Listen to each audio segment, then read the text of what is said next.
7 o'clock in St. Tim? Louis. Where is Tim? I can't You're even get not one Tim.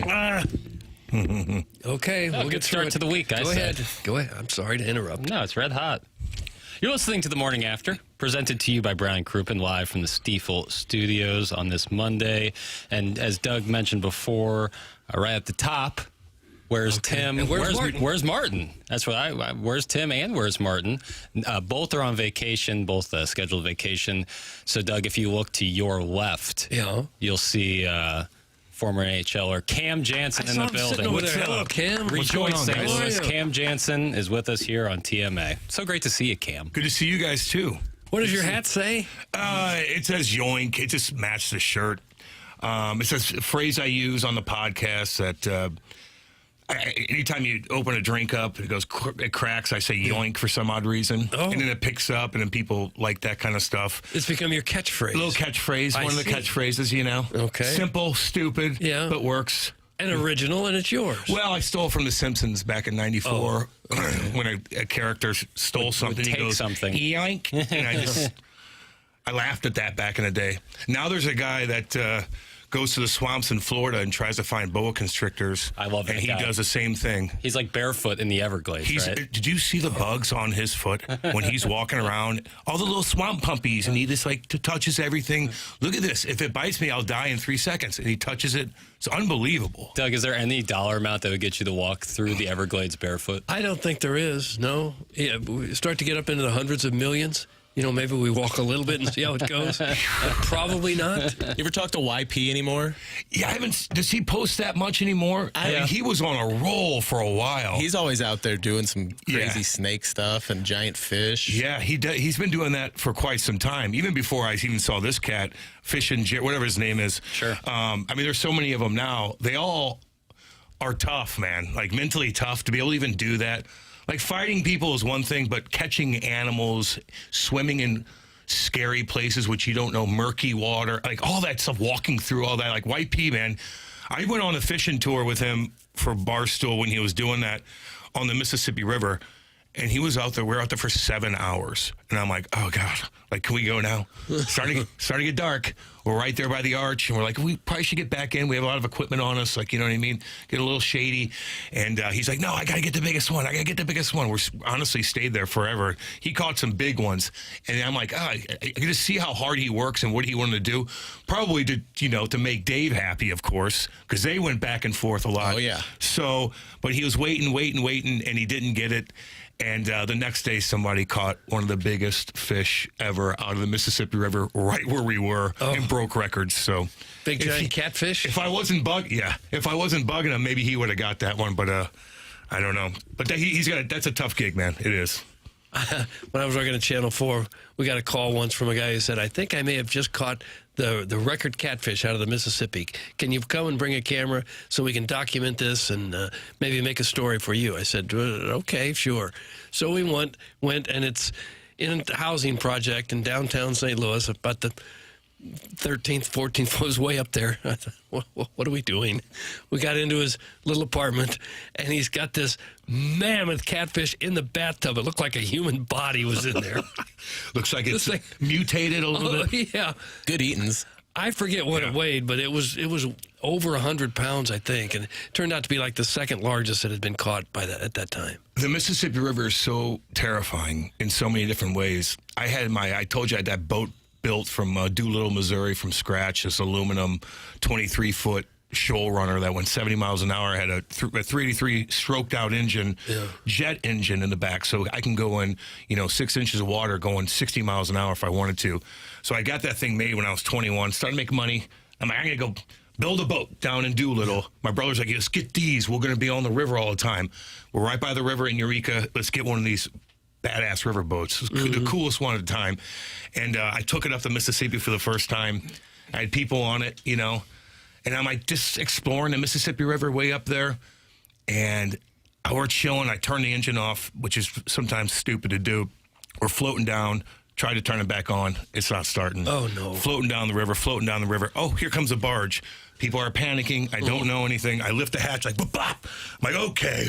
Looking at the engine, like, what do I do? Push that, touch this, do that, boo, boo, boo. I'm like, nope, nothing, nothing. And I'm waiting. This thing's coming. And those don't move. They have to go in a certain area on that Mississippi River, and I'm floating, and everybody's freaking out on the boat. And I'm like, calm down, Deuce, calm down, think. And I take the throttle, click it into gear, wasn't in gear, boom, start it up, let's go. Oh. Little things like that, because you can't start the boat. If the throttle's a little bit off, it's got to click into gear. Just little things like that. 21 years old. That thing would have killed us. But then you're the hero. We would have sunk right. No, I'm the idiot. Oh. Then the hero. Yeah. Figure it out. They would have run right over you. Right over us. That's We a would have sunk comfortable underneath it. Oh. Dead. Yeah. So, anyway. Well, you probably would have bailed out right before it hit you and tried to swim. That thing's sucking you under no matter what. Yeah. You bail out, like, there's no life jackets on that boat. I was, probably a couple, but those still, that thing will, if you go underneath it or near it, it's just going to suck you right under, even if you have a life jacket on. Yeah. This is why we bring Cam Jansen all the time. I'm sorry. Maritime Tales. I love it. Cam. Yeah, I love Tales from the high seas. Yeah. Fully loaded Polos Plus dossier today, Doug. We got Chris Kerber at 8:15 talking all things Blues hockey following a split win-loss this weekend. Win against Edmonton, loss against Winnipeg. We'll talk it over with Chris Kerber at 8:15. Then at 8:45, the return of Brad Thompson calling into the radio program, talking all things Cardinal baseball. Then we'll have Gabe DeArmond on around 9:05, talking about Missouri and their draw in the NCAA tournament. We'll have the Design Air Heating and Cooling email today at 9:45, see who gets to add their name or extend their lead for the Schaefer Door Company prize at the end of the month. And then Ryan Luechtefeld at 10:15 talking about the Billikens draw in the NCAA tournament. Big weekend, Doug. A lot of things to talk about. Sadie Hawkins, what's our lead? Oh, I guess the lead is the NCAA tournament draw. Yeah. Yep. Locally, we have Illinois, a 3 seed, who will be taking on Penn. We have the University SLU, will be a 9 seed, taking on Georgia. And your Missouri Tigers, 10 seed, taking on Miami right here in St. Louis. Yeah.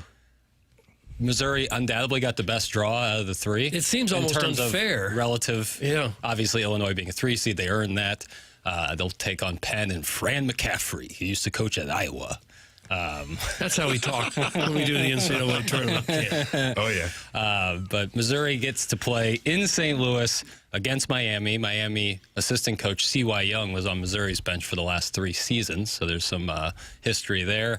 What did you think watching Selection Sunday, Doug, when you saw all the teams being played? I was pretty happy for Mizzou. I mean, they really got a break to be able to play what amounts to a home game. SLU, a little disappointed to have to go up to Buffalo, but happy that they got in because I wasn't 100% sure And the they 9 were going seed. to. Yeah, 9 seed. Yeah. So they're in, they got in. That's good. Yeah. So many of the teams, Mizzou and SLU included, if they can just get hot. If you hit your 3-pointers, you got a chance to beat almost anybody. And if you don't, you can get run off the court. Yeah. So it's hard to predict any of it because now you're at a point where all the teams are pretty good and everybody's got a shooter or 2. And if you can stop him and make a few of your own, it's a flip of the coin a lot of these games. Maybe How's your confidence level, Jackson, with Mizzou? I love the draw. Miami is not a team that's dependent on 3-pointers. So, like, when you look at it compared to last year, you're playing a mid-major who can shoot the rock and slow it down. I didn't like that matchup. Miami plays a much more Missouri style, so I kind of like that. Obviously, like playing in St. Louis. Tickets are crazy expensive. Like how much? I was seeing upper-level tickets in the upper 200s to $300. Christmas. I mean, obviously, they shot up immediately following the announcement that Missouri would be playing in St.Louis. The session 2, Doug. They're in session 2. I think it's the last tip. It is the late game. I think it's like the that. latest tip on, which I personally like. Why? I was texting with, that recovering alcoholic. Yeah, I just saw him the other day. Yeah, that recovering. We were talking about this. Illinois plays Thursday at 8:30. So they have, if you're an Illinois fan, you're watching the Thursday games with excitement, a little bit of nervousness in your stomach, and then you watch your team. Missouri fans like me will be watching the entirety of the first round waiting in anticipation for that game, still alive, still in the tournament, so you get to kind of watch it that way, and then you play at the end. It's the worst when you play early on Thursday and your team loses. Yeah. Then the rest of the tournament, you eventually start watching again, but you're like disheartened, and it feels like you weren't even in the tournament. So now I kind of like the late tip on Friday. Was it 9 o'clock? 8:55, I believe. And SLU's got a late start too. Yes. So and they're playing Thursday, right? Yeah. Yeah. They get the late in tip. Buffalo. They play Thursday 8:45. 8:45 is will be SLU in Georgia, and then Missouri at 8:55 on Friday.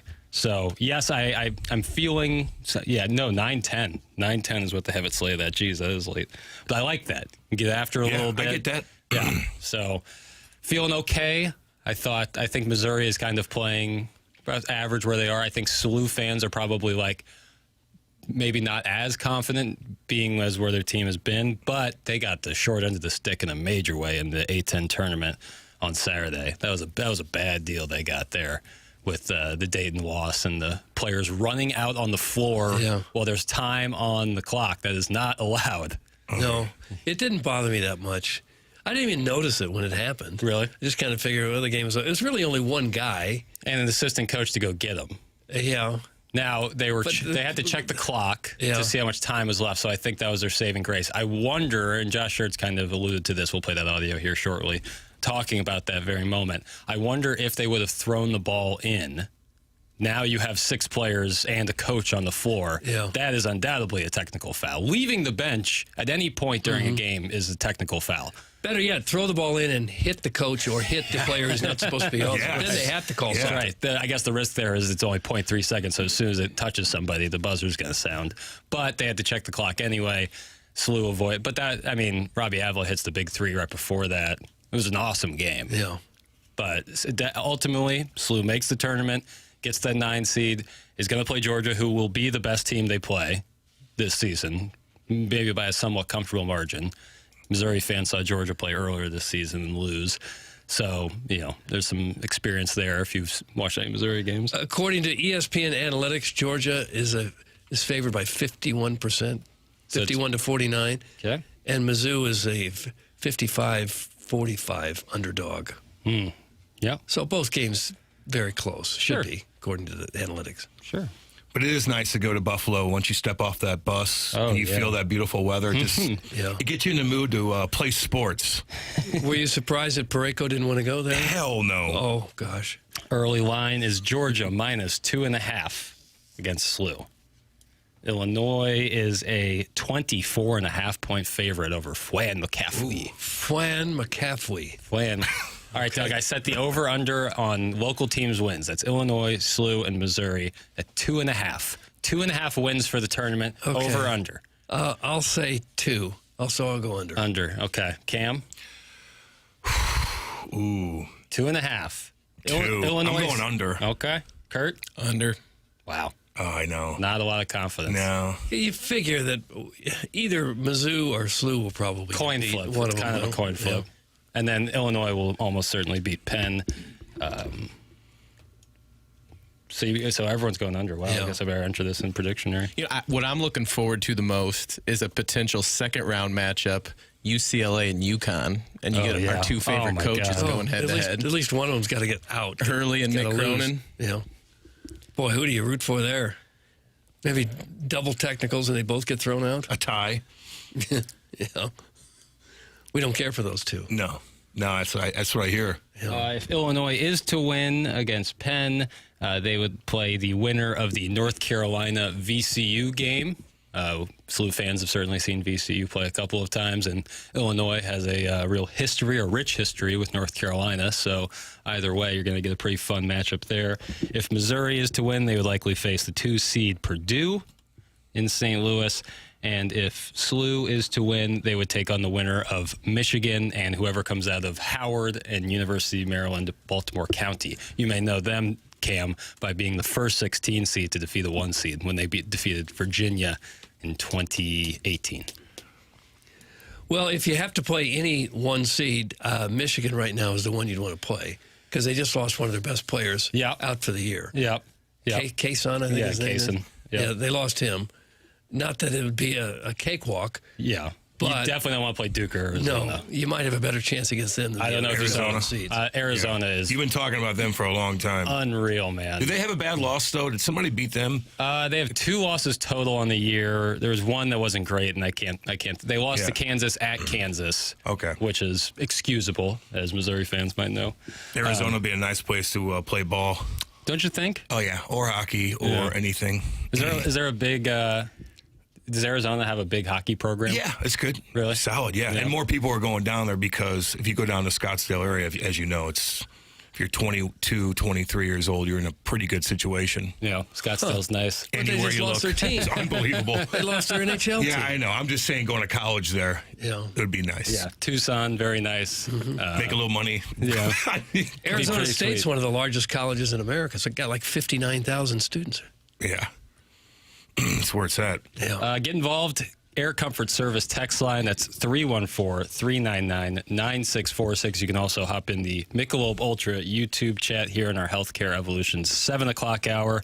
What did Mizzou do to play in STL while SLU goes to Buffalo? If it was the opposite, Mizzou fans would be unbearable this morning. That's from Arbor Day. Yeah, they would. Well, ifs and buts is what I say. Oh, I'm sure they're not happy at all in Miami with that. It doesn't No really. way. It doesn't really seem fair for a 10 seed to get a home game. Basically, a home game. I believe the case, from what I've read from some national pundits, and the national consensus is what you guys are saying right now, is how is Mizzou getting to play 2 hours from campus, is that Michigan State was likely going to be the 2 seed in St. Louis that Purdue currently holds, and then Purdue moves up after their wins, and it kind of messed everything up, and then Mizzou gets in at the 10 seed. I was going into Selection Sunday yesterday thinking Mizzou was 11 seed. I thought best case scenario, it's an 11 seed that doesn't have to play in the first 4. Likely case, they're going to be playing on Wednesday in Dayton for the right to play a 6 seed. But they avoided that altogether, and I couldn't believe it when I saw that number flip after Miami and St. Louis. I was like, wow, this is... Yeah. So it's a great draw. It's a gift. Sometimes you get a gift. They get a break. And so you got to take advantage of it, because that's the thing. It's like one thing to get the draw, so you got to take advantage of it. Like, you're going to have a good environment. You're going to have, I think they're playing, certainly not their best ball of the season, but there's been flashes. Like the second half against Kentucky, they can play with anybody in the country if they play like that. And if Mark Mitchell can put the team on his back and get just a little bit of help, just a little bit of help from somebody, I think they have a good shot against them. I mean, they have lost 3 in a row. They have lost, yes, they have lost 3 in a row, for sure. But that doesn's mean that you don't just walk away. You got to go. No, you don't walk away. And it's not. Oklahoma was kind of got worked over, but Arkansas and Kentucky were close losses, so it's not like that they are just getting worked over. You put any coin down on these games? No, it's too much. I'm going to be betting on a bunch of different things throughout the tournament, so it's not like I'll be without action. When it comes to Missouri games, I'm so emotionally invested that I don't like to bet on it one way or another. Are we going Friday night Jackson Cam? Probably not, to be honest with you. It's late, and I want to watch with my friends. It's a long day. And want to hang out with my friends and watch it there. I might end up going to the game. I don't know. Probably not. I wouldn't bet on it. It's not like they've had a ton of success when I've been live streaming. Did you last year? I did. Drake? I did, and it sucked. And I did it. They won against Utah State in 23, and I was live streaming and then lost Princeton. Yeah, which was brutal. So, I don't want to set that precedent in case they go on a run. Can Doug do a quick analysis of how Lenardi's bracketology stacked up against the actual tourney matchup? I know he loves Joe. It's from Hoosier Trojan Horse. Matter of fact, Martin Kilcoyne, who's off today, sent me some knowledge on that, Doug. Oh, good. And Lenardi had one of his best seasons ever. Did he really? 68 out of 68 teams in the field. He got them all right. He got all the teams that were in the field in his final bracketology. But this was after all the conference tournaments. His final bracket, yes. Okay. At large bids, 37 of 37. The exact seed correct, 57 out of 68. That's pretty good. Yeah. And, so this is personal best. That was his personal best final bracket. Huh. So for all you say about because you guys were chirping pretty good. Oh, yeah. But he was a guest on the program. But how much was that as accurate when we started doing this 2 months ago? I don't know. It's a lot easier to be accurate right after all the conference tournaments are played and you know what 3/4 of the field is going to be. The real test would be to look at what his first one was like going into the season. Or the ones just from a month ago. I'm sure they weren't. Was there ever any possibility that Mizzou and SLU could have played in one of those first 4 games? I didn't see a whole lot of that like being talked about as a possibility. Not. But I don't think SLU as an 11 was going to happen. I don't think that was really on the table. I think it was much more Missouri going to be taking care of that. Jackson cares more about himself instead of the loyal listeners to this great program Tim has created. That's from the Hunchback of Vaughn Castle. Why is that? Why so self-centered? Why do you sleep with the switches? Hit that damn gong. Oh, that's right. Okay. Let me play. So you still think SLU and Mizzou are kind of equal going into this thing? I think if Mizzou and SLU played right now, Mizzou would win by 10 points. Ooh. That's playing right this very second on March the 16th, year of our Lord 2026. Yeah. The way they're both playing right now, yes, I think Mizzou right now is the better basketball team. Body of work, SLU has put together a better resume. Mizzou has better wins, but that's a big part of that is they get to play an SEC schedule. SLU doesn't get afforded that opportunity. They don't get the at-large games that or the non-conference games that Missouri gets. So it's just different. But that's where I'm at. Illinois is better than the deuce of them, so there's that. Way better? Probably, but Illinois has looked a little shaky down the stretch. Curious where they're going to huge leads. Yeah, they've struggled in late game situations, which when you're going into March is certainly not something you're looking for. But that's just the nature of the game. So I think Illinois will be fine. I think that they have the talent to make a real run. I mean, they got a lottery pick in Keaton Wagler, some good veteran leadership, a lot of size. I think that they can be.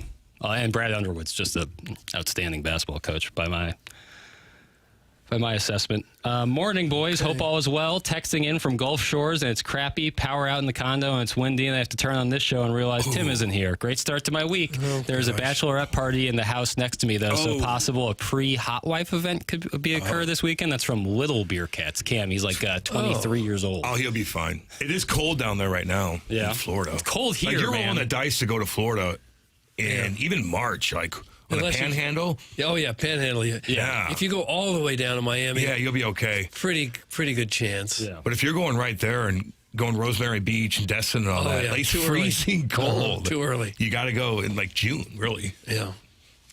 But spring break hits this time of year, so that's How about this weather here is god awful. Like this morning it was snowing. Yeah. Snowing driving in here, yeah. And supposed to get into the 80s by Friday. Yeah. March is the cruelest More tornadoes coming. Yeah. Good Lord. I could see you being a storm guy. I love watching tornadic activity. I will say, Doug, you like that tornadic? No, don't I say see tornadic. a lot of people pretty mad about what happened with the golf yesterday too. Yeah. And then Channel 5 takes over or whoever it was, and Templeton has to do his thing. People were not happy with them. Yeah, it was right as the putt on 17. Yeah. Gentleman who bet Matt Fitzpatrick on Saturday night, myself included, had to go on Peacock. Where we were free of any. Oh, you were right there too. If you're running a TV station though, and there's possible tornadoes in the area, not even a what do question. you do? I agree. And then was Channel 4, did that preempt? They were doing maybe the dual screen for the selection show. I saw some people weren't happy about that. They put it all over that. on their secondary channel, the Matrix channel. Yeah. And that worked out. I just watched it on my phone. You're mad until you get got when you know the storm's overhead. Yeah, that's the thing. Your house up. It's like you're waiting for the storm. Like the storm is west of you, and you're like, I need the weather right now. And as soon as it passes wherever you're at, it's like, get this off my television. Yeah, what are we doing? Quit wasting my time. Yeah, I don't care about people in Illinois. There's Selection Sunday. What are we doing? You knew yesterday wasn't that bad though, because Templeton's sleeves weren't rolled all the way down. Quarter rolled. If there was it was like a one roll. It could have been. It was just one of those storms where there could have been a boom, kind of the tornadoes go down, come up, go down, come up. It was not a long track. It was windy. It was. My house was shaking last night. But if it's in Macoupin County, that's on them. We won our basketball. Yeah. They get hit so damn often. Yeah. Maybe got to build a dome around Macoupin County. If you had a map that just had the borders, could you pick out Macoupin County? Probably not. I don't think I would know which one that Probably was. not. No. It does seem like an awful lot of really horrible weather goes just north of St. Louis.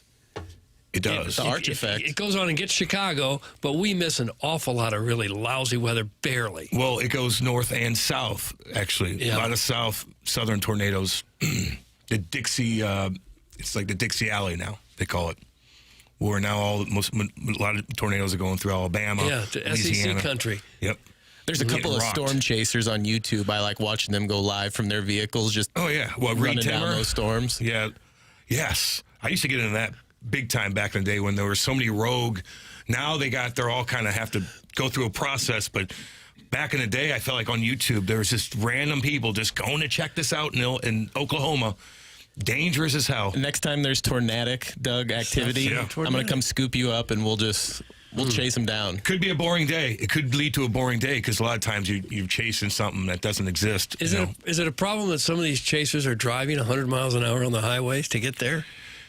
Yeah, but usually by that time they're all together and they're following each other. You know, the people that are around, there'll be cops there, so everybody's going this way. They go towards the storm, and usually they're in the middle of nowhere. You know, to Doug's point about the nature of St. Louis weather here. Today, right now, we got possible chances of flurries going on throughout the hour. A sweet little high of 35 today, high of 37 tomorrow. Wednesday kicks up to about 65 is the high, and then by Friday and Saturday we have highs of 78 and 80. So you're getting the full it's Missouri, baby. You're getting the full slate right now. If your HVAC system or your air conditioning isn't working, because you're going to need both this week, hit up our friends Seth Goldcamp and Design Air Heating and Cooling. Design Air Heating and Cooling has been advertising on the Morning After for more than a decade. Sponsor of the email of the day, and Seth Goldcamp and his team have been taking care of me, of Martin, and Doug, and hundreds of TMA listeners over the years. And the reason is because people know they can count on them to fix it and be honest with them. We had a listener about a month and a half ago reach out and say, hey, I went with another HVAC company for my mom, and they went out there and told her she needed an $18,000 repair. So I reached out to Design Air. They come out there and just tell her that a wire's disconnected.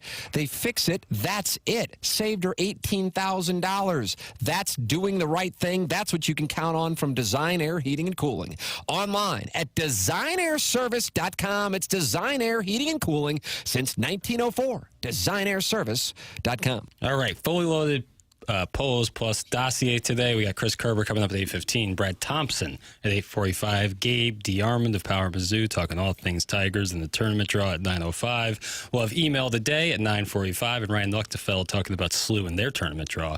Coming up at 10:15, get involved in the Air Comfort Service text line. You can call in Callier and Thompson phone lines where we'll have all of those lovely guests, and we'll be back on the other side of the break with more of TMA 101 ESPN, presented to you by Brown and Crouppen.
Billy Gilman.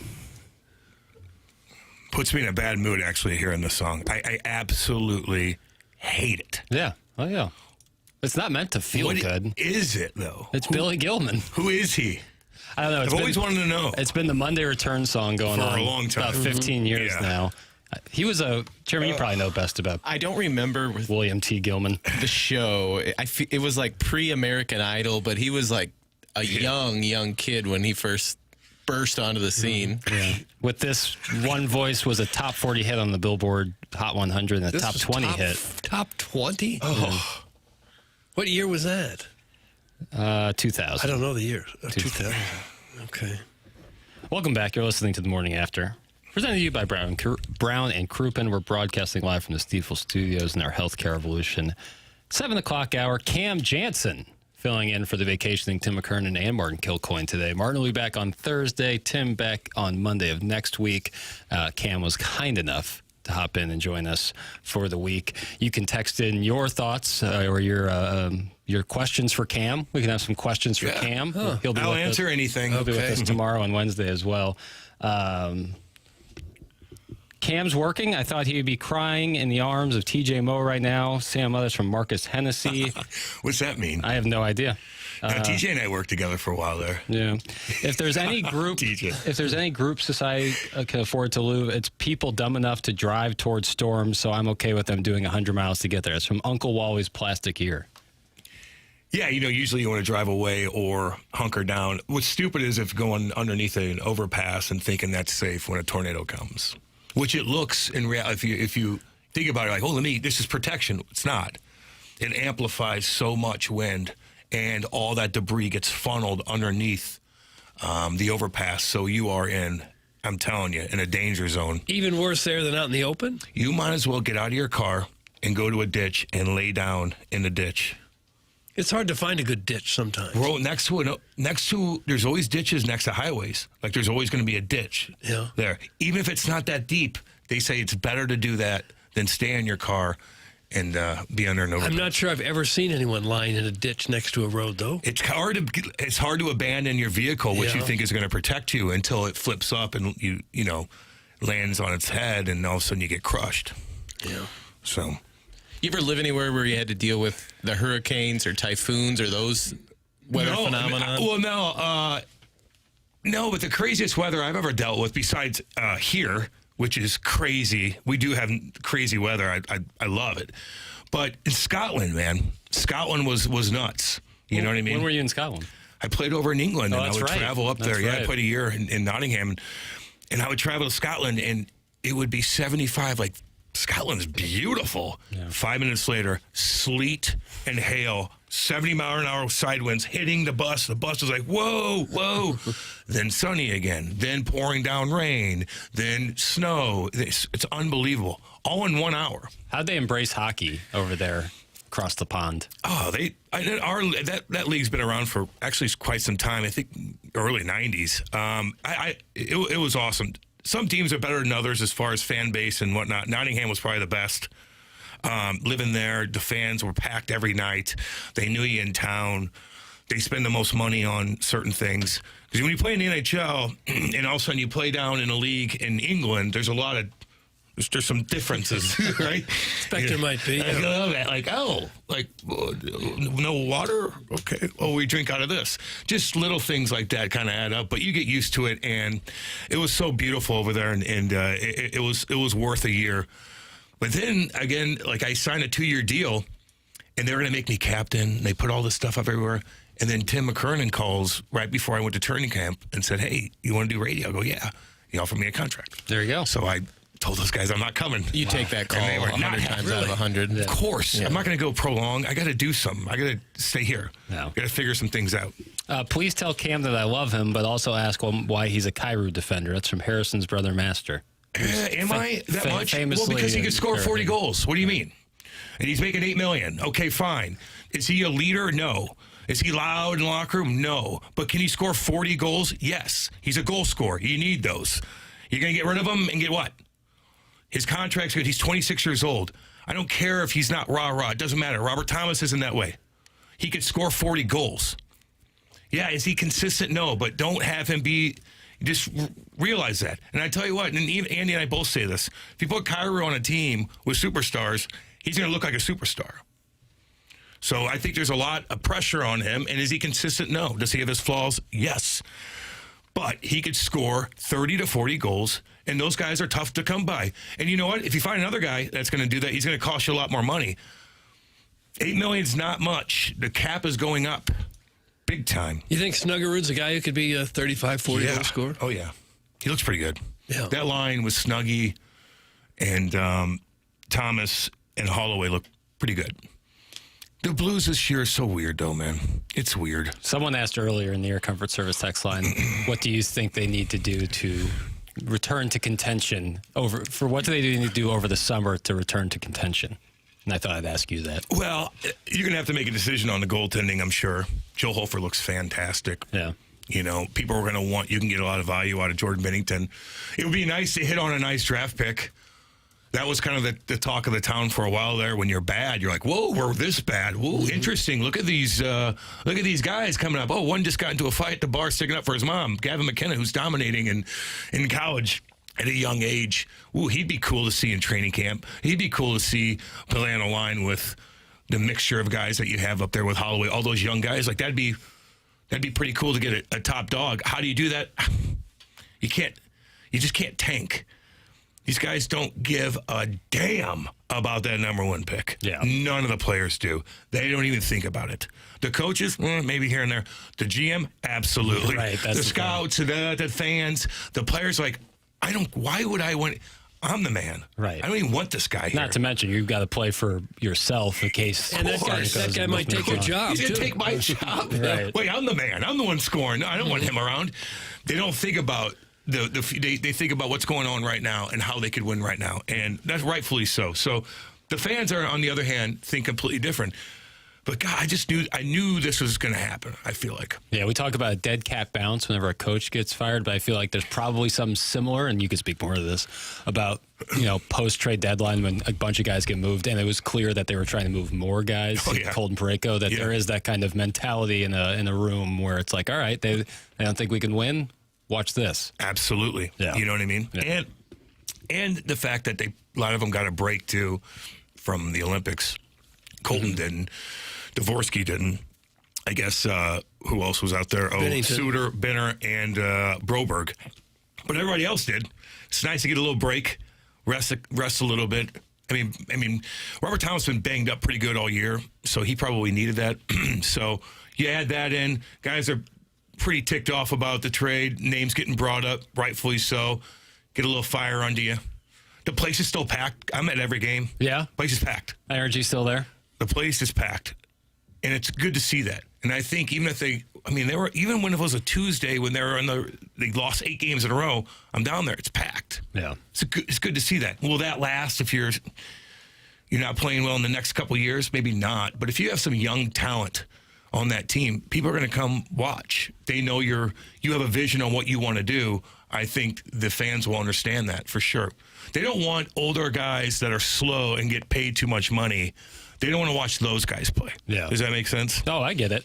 We have someone who's been in the room, someone who's got a lot of experience. Not Daddy and what I Padre. call Oh, the boy. shell. Nope. Disagree on moving Benner. Goalies don't have that great of value. You need 2 goalies to win and make playoffs. That comes from Daddy Padre, a.k.a. Dada. He does have a point on that. See, Doug? But just because you lose, if you trade Bennington, doesn't mean you're not going to sign somebody else. You're Well, still going to have another one. Yeah, and I get that. But Benner's probably in a different category. It's hard to trade a goalie. You need to trade. But he's not going to want to be anybody's backup. No, a team's going to want him to go on the run. Right. Like Edmonton or whatever, although they just made a move for Jari. Like, they're in a weird jam. But you don't think one of these teams that are kind of looking at their goalie situation when they know they're loaded up front, they got pretty good defense, and their goalies are like, oh, God, Benner would look pretty dang good. Oh, yeah. In certain situations. I just don't think that he's going to. I don't think that he would have any appetite at all to be a 1A or a backup goalie.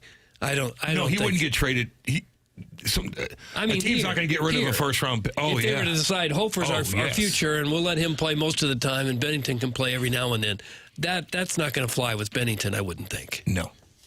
And rightfully so. Right. He's going to say, what is he, only 31 or 2? Yeah. And goalies, they age differently than a defenseman or a forward that's been taking hits left and right. You know what I mean? Like a goalie could be 36 and be in his prime. Mm-hmm. What's your take on what's going on in Toronto with Matthews and that hit and a dang good question. Biz talking about the culture in Toronto with people. Last question, Kurt. Oh, man. Gudis. All right. Here's how I look at it. I'm going to ask Curbs about it, too. That was a knee. Gudis is dirty. Gudis is not a 3-minute guy like me. Like I played. Gudis plays. He's a captain. Plays a lot of minutes. He's respected, but he's dirty. That was a dirty, dirty hit. They give him 5 games. I'm like, okay. He hasn't got suspended in 7 years. Has he had a lot of suspensions? Almost $1 million worth? Yes. But it all, once you go through, like I believe it's 18 months and you're not suspended, it doesn't count. If you get suspended again, they don't tack that on your previous suspensions. It kind of like resets. Right? And he hasn't got suspended in 7 years. So you can't throw the book at him. People are like, can't buy the league. Like, what? Guy logs 25 minutes a night. Yeah, he need him. He got 5 games. If they gave him 7, I'd be like, They gave him 10, I wouldn't even care. They gave him 5, but people are complaining. They're chirping George Peros. Connor McDavid comes out and says, we need to reevaluate the system when it comes to suspensions. So I don't know. It's kind of a mess when it comes to some of these suspensions, but people are bashing Gudis.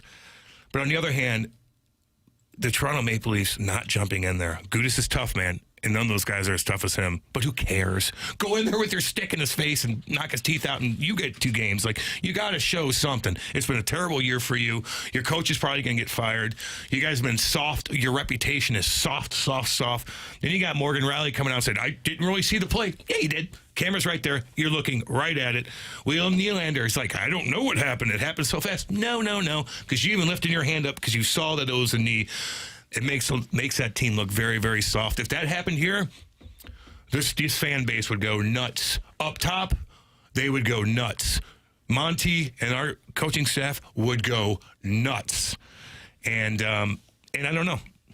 They got problems up there. Looking at Toronto's roster, their biggest guy by far is their goalie, Anthony Stolarz, 6'6", 243. Yeah. Maybe he could have gone after. He could have done something. It's always good when your goalie has to jump in and take care of business, like Ron Hextall back in the day.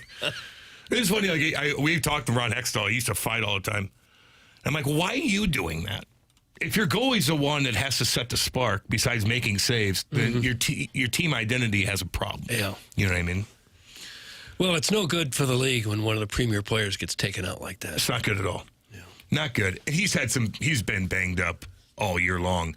But that was a nasty knee. He got 5 games, and no one did anything about it. Now, they play, I think, in 2 weeks, hopefully in Toronto. Don't know if it's in Anaheim or not, so I don't know if they're going to call guys up. I don't know anybody on that team that even knows how to even present taking responsibility or taking accountability and finding a way to get back at Gudis. I don't know how you're going to do that. Maybe have somebody in the minors that'll be called up just for this. You might have to call some mutant up, because otherwise, when you don't know what you're doing when it comes to that, and you go try to do it, you look stupid and you get hurt. You know what I mean? Yeah. When a guy that has no idea what he's doing tries to fight a guy that knows what he's doing because you're like, I got to do something. Like the effort's there, but that's how you get ragdolled. Bad. It's a good question here from Ollie Doesn't Know. Blues have 3 first-round picks in the next draft. Would you package them to get in first or second top pick? That's damn from good Ollie question. Doesn't Know. Man. That's all dependent on who's up there, right? Yeah. I mean, Gavin McKenna is like the one. Stenberg, and you got that big defenseman. That's a good question. The way I was talking with Jackman and those guys, because we skate all the time, and I'm like, what do you think? He's like, yeah, the first 3 picks supposed to be really good. Not Crosby good, but second tier, damn good players. But then the rest are supposed to be really good till about 10, 11, and then it drops off big time. What does that mean? I don't know. That's the evaluation I guess people are saying when it comes to this draft, but you're all rolling the dice. So you're going to take 3 of those, three first-round picks where you're probably going to hit one way or the other on one of them. The package for, you better be really confident. You're going all in. Martin read it last week. It was Ovechkin in the That's 05 or 04 or 05 draft, and Crosby in the 05 or 06 draft, a.k.a. the Joey Vitale class. Yeah. And then it was like Patrick Kane a few years later. It's like, what can that do for a franchise to get someone like that? Well, I mean, what it's done. Sidney Crosby still plays for the Penguins. Are you kidding? Ovechkin still plays for the Capitals. If you could, and we haven't had this in a long time since EJ. Yeah, he mentioned that was the Blues first rounder. You know, and EJ had a hell of a career. It's a little slow at the beginning. We don't need to get into that. But it'd be nice to get a monster. Yeah. Wouldn't it be nice to get a monster? It would. But nice unfortunately, the Blues are going to keep winning games. Yeah, that's that. And like you said, the players don't give a rat's ass. They're not. We need Gavin. They're not saying that. Yeah. They're thinking about themselves, and rightfully so. Does it make you like him more that he got in a fight defending his mother? But why are you fighting? Why are you fighting anybody at the bar? Why even give this guy anything? Yeah. Why roll the dice on this moron? You're with all your people. And how about, so all you do, all you guys out there, where's the camera? There it is. You don't need to, look at the bouncer. The bouncer knows exactly who you are. Kick this guy out of here. Yeah. Just give him the look. Get this guy out. You see I'm getting bugged. You know who I am. Yeah. Why would you have to fight anybody? Where are your teammates at, too? I think Kevin Costner said it best in Bull Durham. He said, you never hit a drunk with your pitching hand. No. Yeah. You just don't put yourself in that situation, man. You're going to be signing for a lot of money, and this guy broke his jaw. I don't care if he's going to sue the hell out of you. Still. Right. Yeah. Because you called your mother. Ask Chuck Barkley about some bar fights and what that'll cost you. But guys get 4 or 5 beers in them, and they don't think straight. No.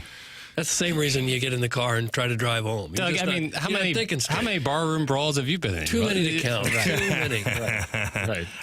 I've been in some early stages of my life, but even here, like a guy like that, they're so easy to deal with.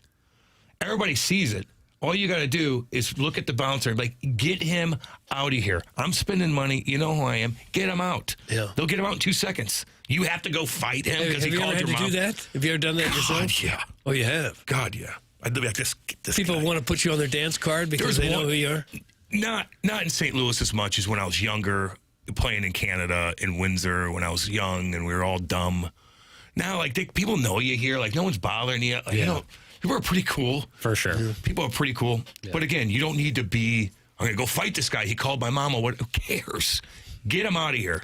Let his mom fight him. Yeah. Where's your dad at? She was the one that got dissed. Where's your dad? If you want to fight us, you can text in Air Comfort Service text line 314-399-9646. Michelob Ultra YouTube chat where we got friends like Saint Lunatic in there who's loving Cam Jansen, Renato Nemo, Mr. Burkett's Rideshare, all up in there in the Michelob Ultra YouTube chat. You can also call in on the Callier and Thompson phone lines. We'll talk more NCAA tournament on the other side of the break, and then we'll have Chris Kerber on talking all things Blues hockey at 8:15. You are listening to TMA, presented by Brown & Crouppen, live from the Stiefel Studios.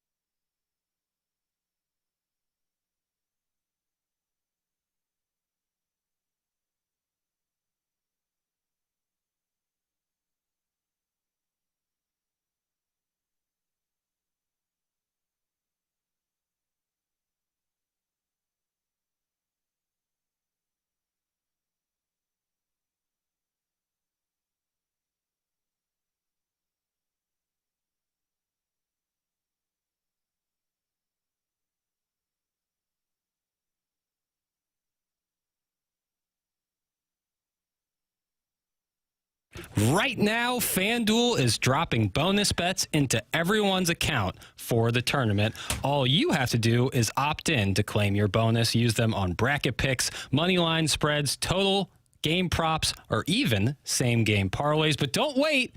These bonus bets are only available for a limited time. Just visit FanDuel.com/local to learn more. And with FanDuel, it's time to dance. Maybe you want to bet on Missouri as they take on Miami. Maybe you want to bet on SLU taking on Georgia. All of these with their bonus bets going on right now with FanDuel. It is time to dance. So you have to be 21 and present in Missouri. Bonus issued as non-withdrawable bonus bets, which expires 7 days after receipt. Max bonus $500 unless otherwise specified. Restrictions apply. See terms at sportsbook.fanduel.com. Gambling problem? Call 1-800-GAMBLER.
This is Jackson with the Sports Center Update, brought to you by Universal Windows Direct. Blues lose yesterday, off today, off tomorrow. Back in action on Wednesday as they head to Calgary to take on the Flames. Pre-game at 7:30, puck drop at 8:30, right here on 101 ESPN. That was another Sports Center Update, brought to you by Universal Windows Direct.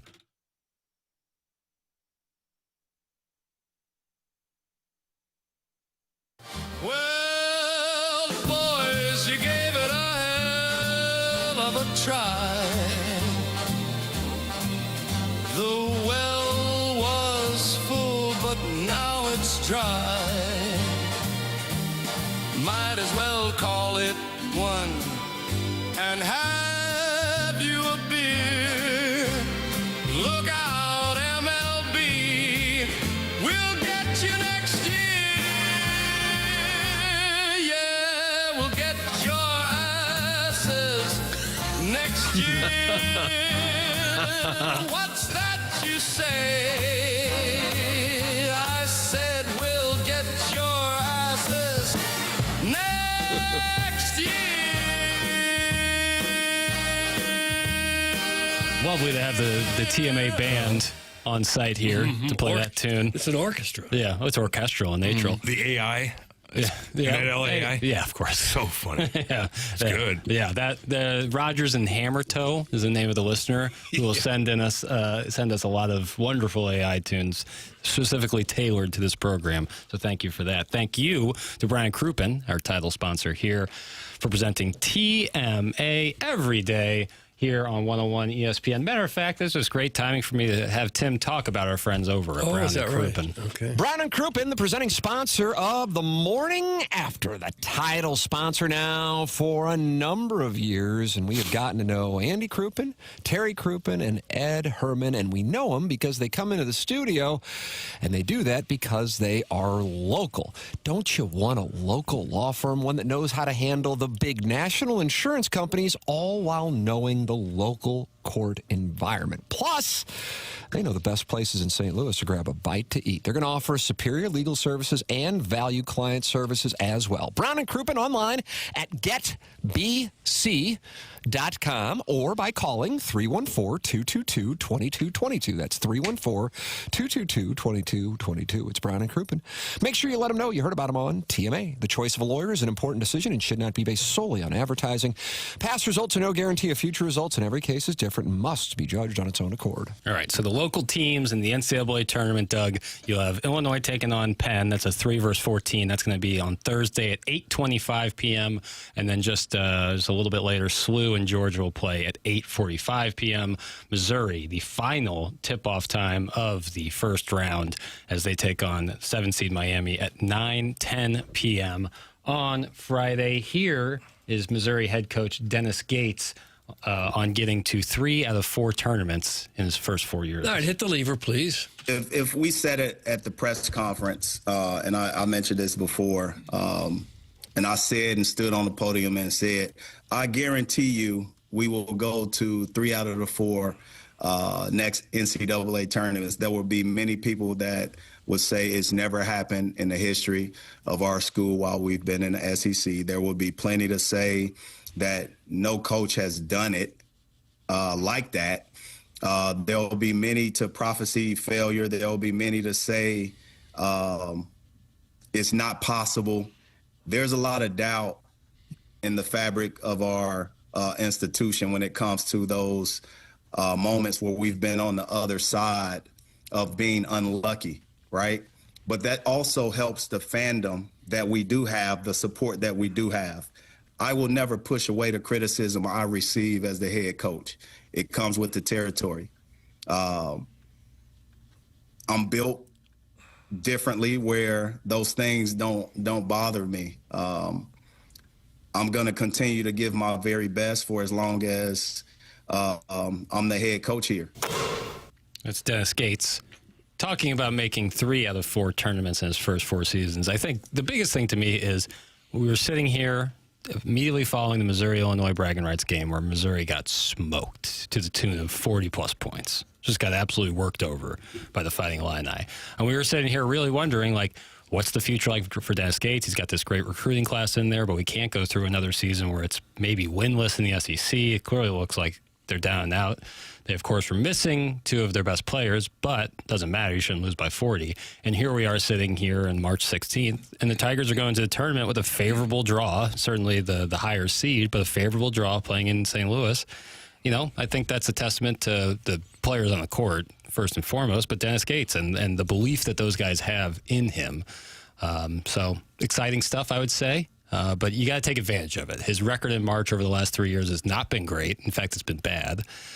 But here's an opportunity right here, right now, to make it up. And why not go to the second weekend, Doug? Let's beat Miami. Let's beat Purdue. Okay. And let's go to the second weekend. Let's start playing some basketball. That'd be fun. I would think they'd have a really tough time against Purdue. They played really well yesterday. They have looked really good in the last few games. They have one of the best point guards in college basketball in Braden Smith. But if we can just get hot, we could win that baby. And you guys aren't even giving, who is it, Queens a chance against Purdue, it sounds like. Probably not. Do you know where Queens is? I do, because I heard someone say. Yeah. I'd guess Queens. It's a good guess, Cam. Queens? Yeah, incorrect. No. Queens is in North Carolina. Yeah. This is a lot of things not are in the North borough. Carolina, I believe. Yeah. A lot of basketball schools. Yeah, there are a ton of basketball schools in North UNC, Carolina. Duke, NC State, Wake Forest. Queens. Where's Elon? East Carolina? East Carolina. Where's Elon? Is Elon in North Carolina? Elon University is in North Carolina. And Elon is absorbing another school. Absorbing? That is in the tournament. Webster? No. Fun? Yeah, them in their bowling program. Elon West. UNC Charlotte's another school? Yeah. UNC Wilmington. UNC Greensboro. High Point, did you mention High Point. them? Oh yeah, High Point. That's High Chairman. Point That's your pick to click, right, Chairman? High Point. I just really loved the student announcers call. I also really loved the hype man for is it McNeese? McNeese State. Yeah, but that was a big thing last year. I know, but run it back. Oh, I'm good. Aura. What was the hype man doing? It's just this. I think his name's Amir Khan. He's a student manager, and he comes out with a boombox, hyping him up, chains on. I saw that. That's Aura, Doug. And this is for High Point. This is for McNeese State. Oh. Someone texting in the Sean LeClaire is Oakville Wallmonger. That's Coastal Carolina. Coastal Carolina is in Conway, South Carolina. Oh, so I know this because I visited there thinking about going to school there. Really? But you know what kept me there? The freshman dorms were 4 to a dorm. Oh. And the size of what is, if you've been to like a Missouri dorm, like one of the newer ones, maybe 25 feet bigger than one With of those. 4 of you stacked in there. 2 bunk nightmare. beds. And I would have known nobody, so it would have been 3 randoms. Oh, I was man. like, I don't know if I would want to do that. The That's odds a lot are of pretty men. good you'd get a real loser in one of those. Maybe 4. one who, like, probably 2 that were real solid guys, and then one. But that's all it takes is the and one now you're guy. sharing a small room with. There'd be a He's drifter. gross. There'd be a drifter in there with you. Probably sharing one bathroom. Oh. Or maybe, and better, a communal bathroom. That's why I don't understand, see some guys, even Brett Hall comes out and always says, "Guy, I love my roommate." I'm like, yeah, I did. Like, I loved hanging out with the guys, but when I want to go to bed, I like to be by myself. I want my bathroom to be mine, Yes. right? Yeah. I want to make a phone call. I don't want to listen to your phone calls, actually. I don't want. Yes. Yeah, your wife's lovely, but I don't want to hear you guys talk for 30 minutes. Apartment is the perfect situation where 4 separate rooms, 1 communal living room. Everyone can hang out, but then have their own space. That's always been the recipe. Yeah, the roommate situation got annoying after a while. You never had to have college roommates and all this. No, and but I had roommates my whole life. Yeah, I guess playing hockey. Yeah. Besides when they finally changed it, and you don't have to have 600 games to have your own room. Did you get to pick your roommate? No, not usually. Who I've had some Blue or who just random. Like, here's your roommate. You look at your key card and you're like, oh, me and you together, cool. Sometimes How did he do it? How did he do it? Probably random. Goalies together, put a couple guys. Maybe you'll ask some of the older guys, who do you want? I had that later on in my career. But after a while, like you're 26 years old, you're like, I don't need you next to me when I'm sleeping. It was fun for the last couple You hours. have to be in the same Why bed. do you need to be here? No, I was going to ask. Separate beds, I hope. You guys probably pushed the beds together and made like one super bed. No, It's called a mega bed. Mega bed. Yeah, it's called a mega bed. Everyone knows after that. a while, you're just like, oh, God. Jackson could have been Amir Khan Ledoux. Missed opportunity. That's from Carlos Spicy Wiener. That was a shot. That was a shot. And that one hurt a little bit. If you got the call to go do that for the game against Miami, would you? It'd probably look a little weird with a guy who's 28. not on the team, not even at the university at the time, an alumnus. So you're more worried about optics than experience? Yeah, that's right. You could have been a traveling roommate. Yeah, it could be like an all-time Not on the quarterback. team, but he's this guy's roommate. I don't get it. Yeah. That's not weird. Just to keep everyone company. David Sensor, Uncle Wally's Plastic Gear, another North Carolina. Jeez. Oh, there it is. Yeah. Man, oh, man. I live in North Carolina, I'll tell you that right now. Yeah, I really like, there's some great areas. And South Carolina. Charleston, South Carolina is one of my Awesome. favorite cities. It is People gorgeous. are moving. That's like the next, I'm telling you, people Yeah. are starting. Oh, to, yeah. I think it's there it's already now. started. It's starting to go out Yeah, I there. read South Carolina had the number one. Yeah, that's the Austin of 2026. There it is. Yeah. Nashville, Austin, all that, you know. What is it about South Carolina, though? Why would you not go to Florida if you're going for the weather? If you're solely going for the weather, yeah, Florida would be the right move. But South Carolina, pretty nice, though. It's got some different. Like Charleston's a very historic city. Yeah. And it's really really cool in that sense. Clean. I like the tree, the moss, the Spanish moss. I know that's weird. You're going to move to a city because No. of Spanish moss? See, this is what Doug I wants like to do. Is the- I something like I mentioned. It's like I like the pizza. He's like, you're going to move there because of the pizza. No, but it adds on. Yeah, thank and you, to Cam. see beauty, like it puts me in a good mood. So if I'm seeing beautifulness every day, then my head's in a better spot. Sure, That makes sense. I got to defend you. I just looked these up. Very cool trees. Aren't they cool? Yes. But smile on your face. Yeah, I Charleston's just too. But the weather's still good there. Yeah, bugs though. The bugs there are the size of your palm. Yeah. But the bugs here suck. Yeah, you're not wrong. The ladybugs in my house are getting out of control. Really? Ladybugs. You got a ladybug problem? Those are good, though. They eat aphids. They're everywhere. Yeah. They're everywhere. Weird. Well, I don't know why you'd want to move out of a city like ours where there was only 7 people shot on Saturday night. Did you see? Oh, I 7. saw that too. South Carolina has the highest per capita rate of people living in mobile homes. Cam would fit right in. From Howland, Hillsboro. Boom, Yeah. a shot right to the gut. There's still some good old hillbilly boys down there for sure. Yeah. You know? Well, you can find that almost anywhere, though, if you go looking. Yeah. There was a trailer park right next to Chesterfield Mall. Yes. Yeah. Right there. Really, Is it still there? I don't know. Doug, why don't you retire to a trailer park? I'd love to. Yeah, it'd be real As long nice. as it has wheels so I can move it every now and That'd then. be kind of nice. Yeah. You ever thought about They RVing it across cause the country? tornadoes. Those things cause tornadoes. Oh, yeah. You Tornadoes always hit the trailer parks. Yeah. I'm convinced the trailer parks are causing the tornadoes. I wouldn't mind just having a trailer on 40 acres. Really? Yeah.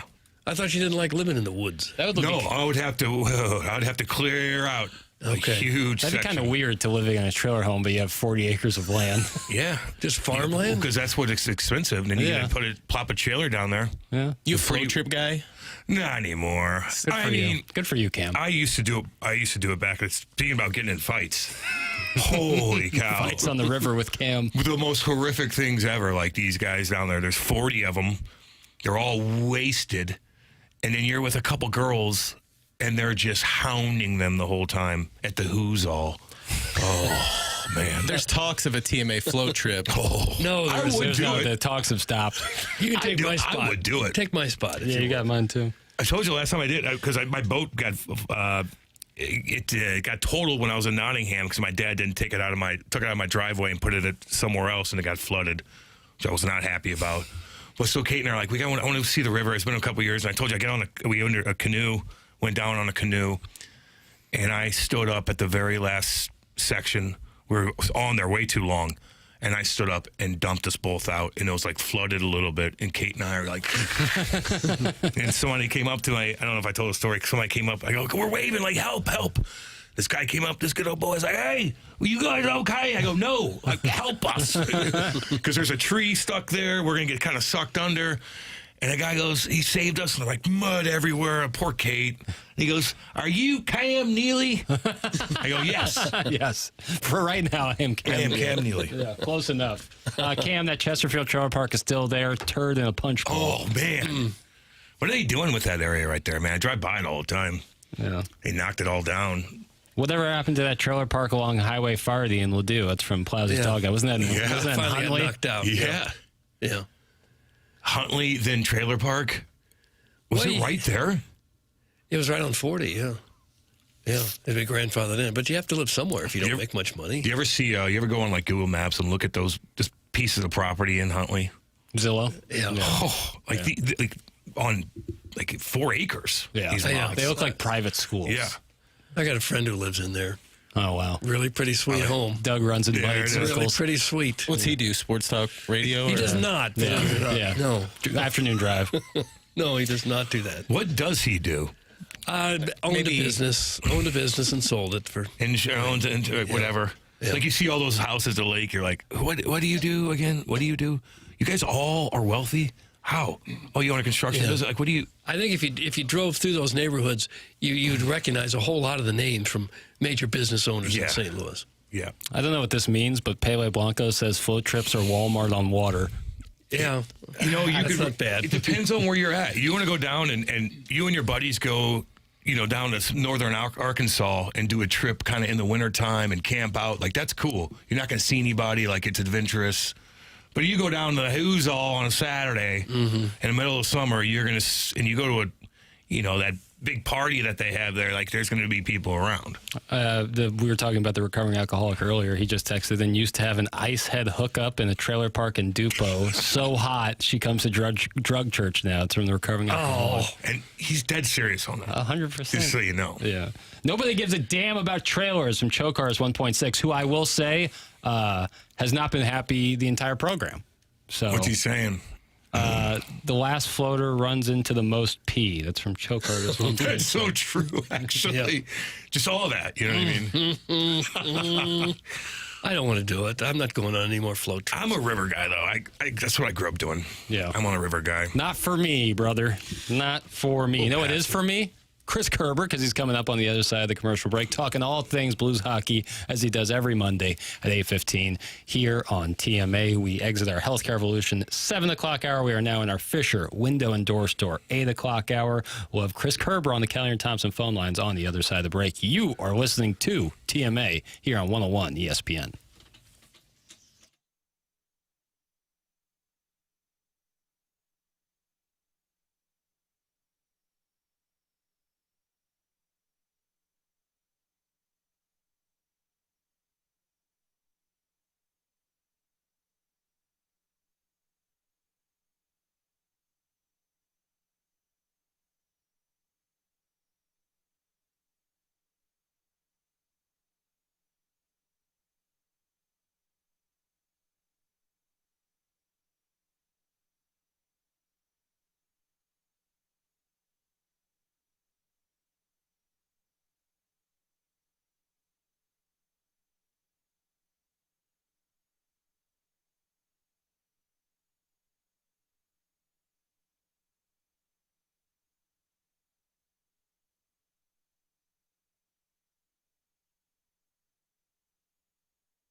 Hey, we are just a couple of days away from the first official day of spring.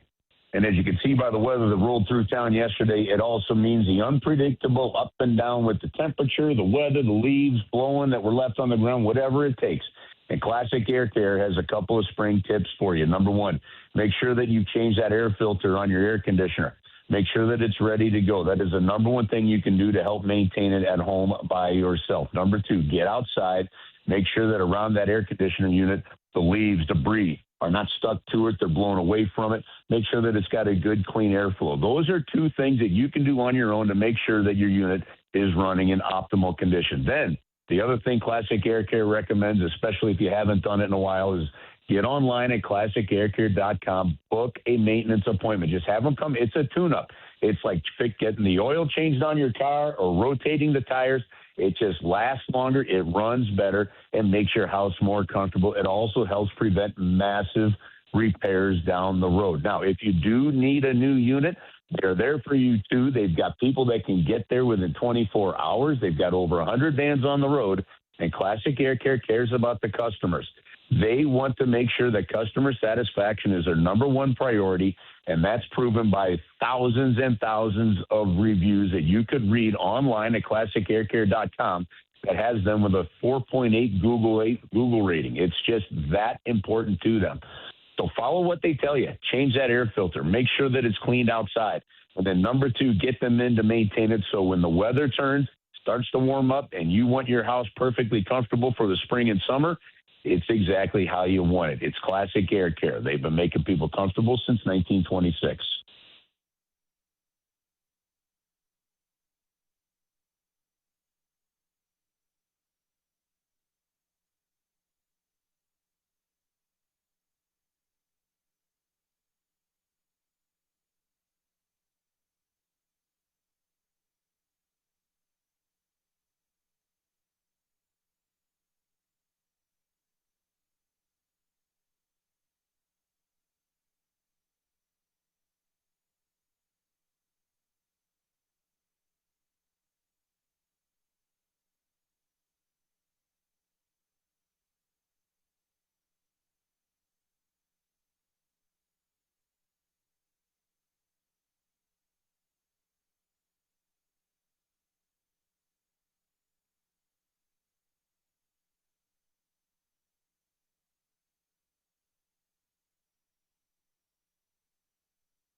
Welcome back.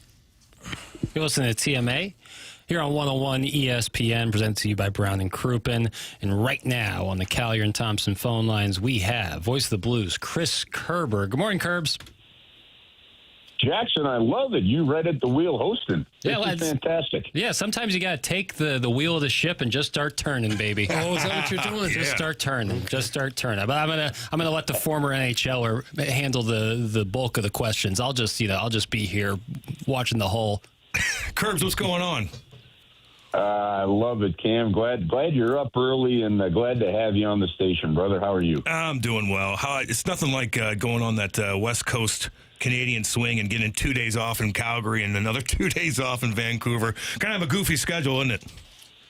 Man, I was talking to Jordan Bennington last night about it, and then he's like, yeah, this is really weird. I mean, it's been a long time since I remember a trip like this where you literally play. There's 2 days in between one game and then 2 days between the next.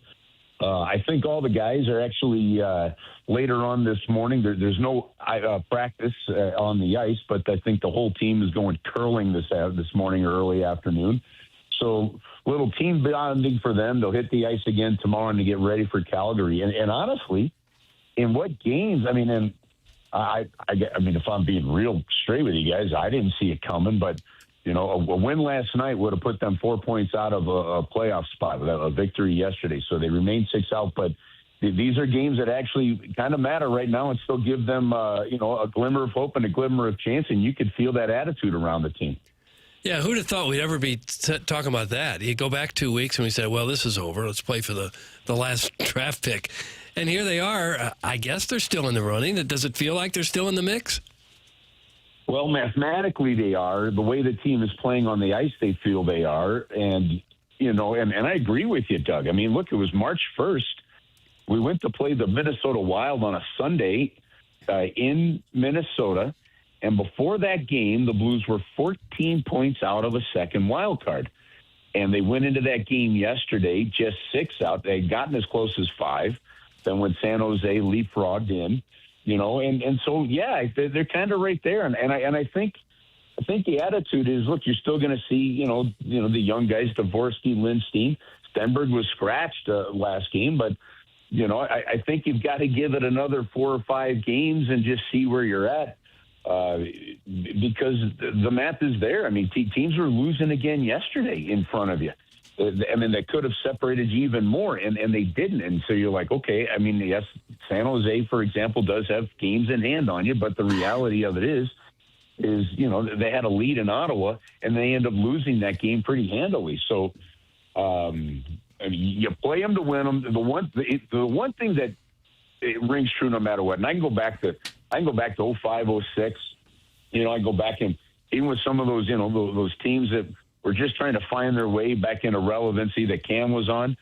But, man, if you have a good group of guys, and that's what the Blues do have for, I'm telling you, like, you can't drive the compete out of somebody. They got to play the game, and the chips fall where they may, and that's what we're seeing right now. Yeah, the guys don't think about draft picks. They're thinking about the next game, the everyday, day-to-day. And, maybe the GMs and the of course, the people of St. Louis are looking at it differently, but the players don't. But listen, the reason why they're winning games, and, of course, they had a little bit of setback against Winnipeg, but I thought overall they played pretty well against them. But you're having some of these young guys step up, like watching Snuggie build his confidence. That line, by the way, with him and Holloway and Robert Thomas, I mean, they are really dominators. Tic-tac-toe plays, and they probably should have a little bit more points than what they do. They've gotten robbed a couple times and just maybe a stick in the lane, but that line has been fantastic. Yeah, and you know what? And you can't mention that line without really bringing up the return of Dylan Holloway. And this is there's several factors here. Number one, I fully believe that there was fire where there was smoke when it comes to the possibility that Robert Thomas had some trade offers made for him. And I've also fully believed that sometimes, and we've seen this plenty of times in the game of hockey, sometimes the best trades are the ones that end up never getting made. And all of a sudden you're seeing this chemistry between him and Snuggerud. And look, we saw glimpses of what this could look like in the playoffs last year. But Dylan Holloway being back with those guys, he's the one, his speed, working in on that. Snuggerud, and look, I'm not a scout, but I have watched plenty of hockey over the years, right?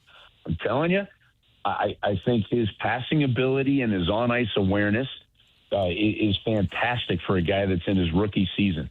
And the reality of it is I think there are big-time numbers that are going to come from him. I really do. If you keep something with somebody like a playmaker and awareness with Thomas, the work of Holloway. And so I pull all that together with a healthy Dylan Holloway, what we're seeing, Thomas or Snuggerud's passing as much as his shooting. And there is the makings of something that could be a terrific top line here. And I'm excited as hell heck to see it. It's one of those lines where watching them play yesterday, every time they took the ice, you move a little bit more forward in your seat. You're like, okay, go get it. And it's a shame that they couldn't tie that game up. But my goodness, they were pretty good in that game. No, they were definitely noticeable. What do you think of Dvorsky? I know he sat out. He'd been playing a lot. And, of course, the Olympics, where I thought that he really took a step with his confidence. I thought really good. Put up some points there. Comes back and sits a game out. And now he scores a goal the other night. Where do you think his game is trending? Listen, the one thing I think when it comes to Dalibor Dvorsky, Cam, is, and I would say to everybody, is patience. He clearly shows that he's got the hockey sense. He shows he's got the willingness to compete along the wall. And I'll tell you what, when you have guys, and heck, we even saw it yesterday, where that compete along the wall isn't there, you notice it. And I think that's just one of the most important, just that puck grid, as Larry Plow liked to call it. He's in his first season in the NHL. He went over, played terrifically during the Olympics for Slovakia. He came back, and he was the one guy, because of the timing of everything, he really didn't get a break in the schedule. So you're talking about his first year in the NHL, the kind of schedule you're playing, the weight of the games, the weight of the players, all that other stuff. It's still going to take some time. And that's why I'll go back to this. Like, he's not anywhere close to being a number one guy right now. So you don't want that pressure on him. And that's why they put Pavel Buchnevich in the middle, right? Which allows them a bigger guy in the middle and allows them to play Dvorsky in certain ways. I think you got to be pretty happy with Dalibor Dvorsky's first season in the National Hockey League. And I would still pump the brakes and say, keep patient on him. Let him learn. If you go back to, and there's a host of young guys as centermen in the league. You know, Ryan O'Reilly with Colorado, and then he signs an offer sheet with Denver, and then eventually they decide to trade him, you know, to Buffalo. You know, even in Colorado, and look, I'm not saying that Dalibor Dvorsky's a Nathan McKernan or something like that, but I remember going into Colorado, Nathan McKinnon's second or third year, and they're going, can this guy really be a number one? And people in Colorado were asking that question. The same things were asked about a Matt Duchene, and I can go through a host of, believe it or not, even in Edmonton, talk was, what do we really have in a Leon Draisaitl just 2 or 3 years in? Give these guys some time, because what you're seeing, even take a Robert Thomas. Remember, his first 3 years in the league, he didn't play center. They had him on the wing. And so it's a heck of a learning curve for him. I think it's been a really good season for him so far. And patience, because I think in time you'll see that top 10 pick come out. It seems like they're gonna have to find somebody who can really light it up at some point. They don't have a 20-goal scorer at this point, and Thomas leads with 16. It's kind of hard to believe when you look at some of the talent they've got on the roster. Is that the big area that they're gonna need to improve if they're gonna be better next year? I think there's several areas, and I think that's one of them. And I agree with you on that, because I'm looking at the point totals of Scheifele and Kyle Connor, right? And that's a team that is dead even with the Blues in the standings, right? And they're already at 75 and 81 points and 31 goals each. Now, injuries played a role in it. Special teams is a massive role in it. The Blues power play hasn't been good all year, except for some small stretches. And so you're not seeing any totals inflated by points.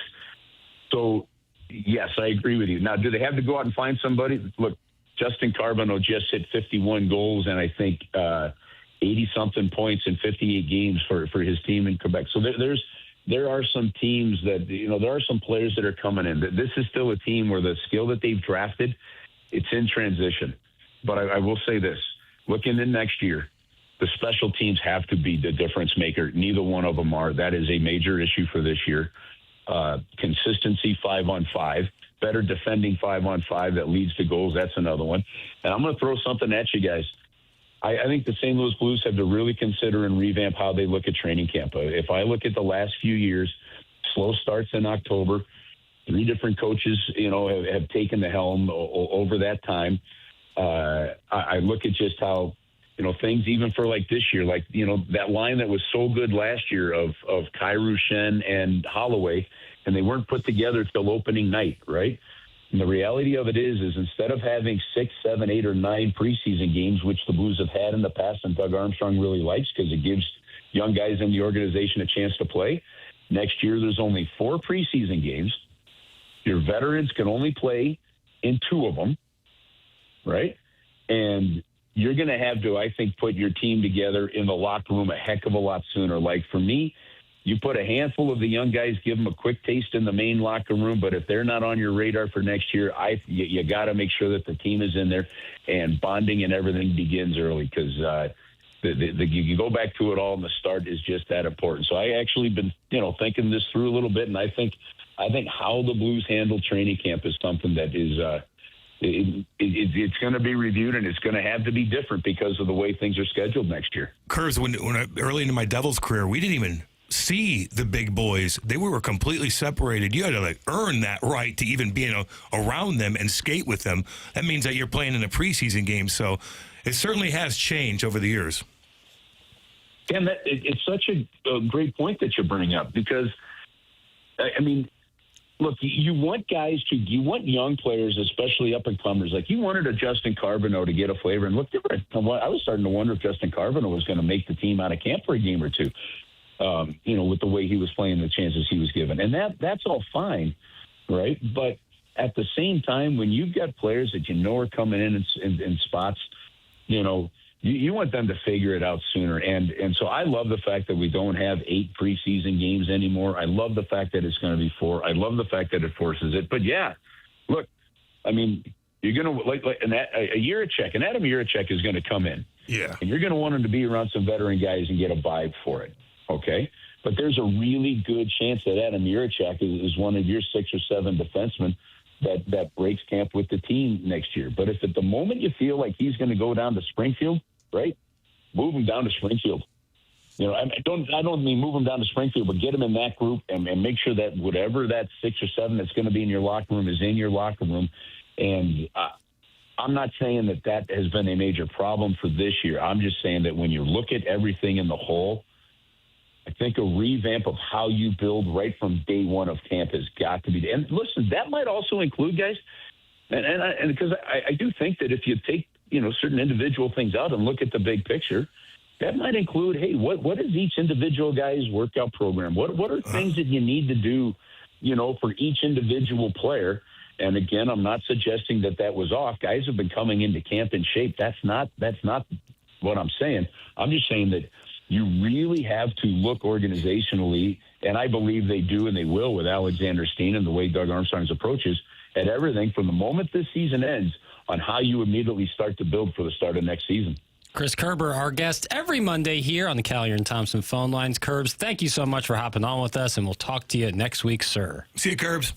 Jackson, that was just spectacular on your part. Listen, avoid the icebergs, brother. But I think you're doing a great job at the helm. Well, thank you so much, Kerbs. Appreciate that, man. Appreciate that. Enjoy Calgary, good sir. All right, guys. Have an awesome week. Thanks, Kerbs. That's Chris Kerber on the Callier and Thompson phone lines here on TMA, presented to you by Brown and Crouppen. And Doug, when someone acts up in hockey, we send them to the penalty box. Mm-hmm. When they act up here on this very program, we send them to the suspension logule, which is sponsored by who? Appliance Discounters. That's exactly right. Here's Tim. Appliance Discounters. Talk about Appliance Discounters right here. Yeah, sure. Got that for you. If you are a TMA listener, you know that the Appliance Discounters sponsored Doug's suspension logule. And TMA listeners, Appliance Discounters has an exclusive deal just for you. Come in today and receive an instant 5% rebate off their next appliance purchase. That's right, 5% instant savings off their already low prices. In addition to the 5% instant rebate, you can receive other factory rebates, some up to $1,500 direct from the manufacturer. Now you know why they are called the Appliance Discounters. Huge savings, locally owned, next day delivery, 18 months interest-free financing, all from the #1 largest family-owned appliance retailer in St. Louis. Visit any of their 7 area locations. They're in Afton, they're in Baldwin, they're in Concord Plaza, they're in Earth City, they're in Maplewood, they're in St. Charles, or you can shop online at theappliancediscounters.com. That's the Appliance Discounters. No one's found themselves in the suspension logule yet today, Doug. Not today, but there's time. Yeah. There's time. God, it's so good to hear Tim's voice. It's from the 636. Stop it. Kerber mentioned the season that Justin Carbonneau is having. Yeah. And I've happened to watch quite a few of his games at Blainville Bois Armada. Yes, you have, haven't you? He's 51 goals, 29 assists. He had 46 goals last year. He didn't get invited to the World Juniors camp, which is odd to me. He didn't. Because he was dominating all year long. 50 goals already is pretty good. Yeah. They got some games left still. You might get 60. How good is that league, the Quebec Major Junior Hockey? One of the best leagues in the world. Really? Yeah. What are they waiting for? He's still young. A lot of guys, though, you got to score a lot of goals. I mean, if you're a goal scorer in the NHL, you're dominating juniors. I don't care where you're at. You're dominating juniors. You're getting 50. Which food did you like better? The food in Canada when you were in juniors or the food in England when you were over there for the year? That's a dang good question. Nice, nice going, Jackson. Thanks, man. It's a dang good question. I was in Windsor. Oh, dang. Oh, I don't want to. I feel like the England food gets a bad rap. It does, but not. It does in ways like if you go to Ireland or whatnot, like it's kind of mushy. It's pot pie and shepherd's pie. It's good, but you kind of get sick of that. Yeah. England has a little bit more variety when it comes to that. I would say probably because I knew what I was looking for in food. England beats Windsor. Yeah. Windsor's just south of Detroit, though, right? It's going to be the same food. It's hardcore there, man. But they got Canadians that poutine. No, I'm not What's into your language? You ever had poutine?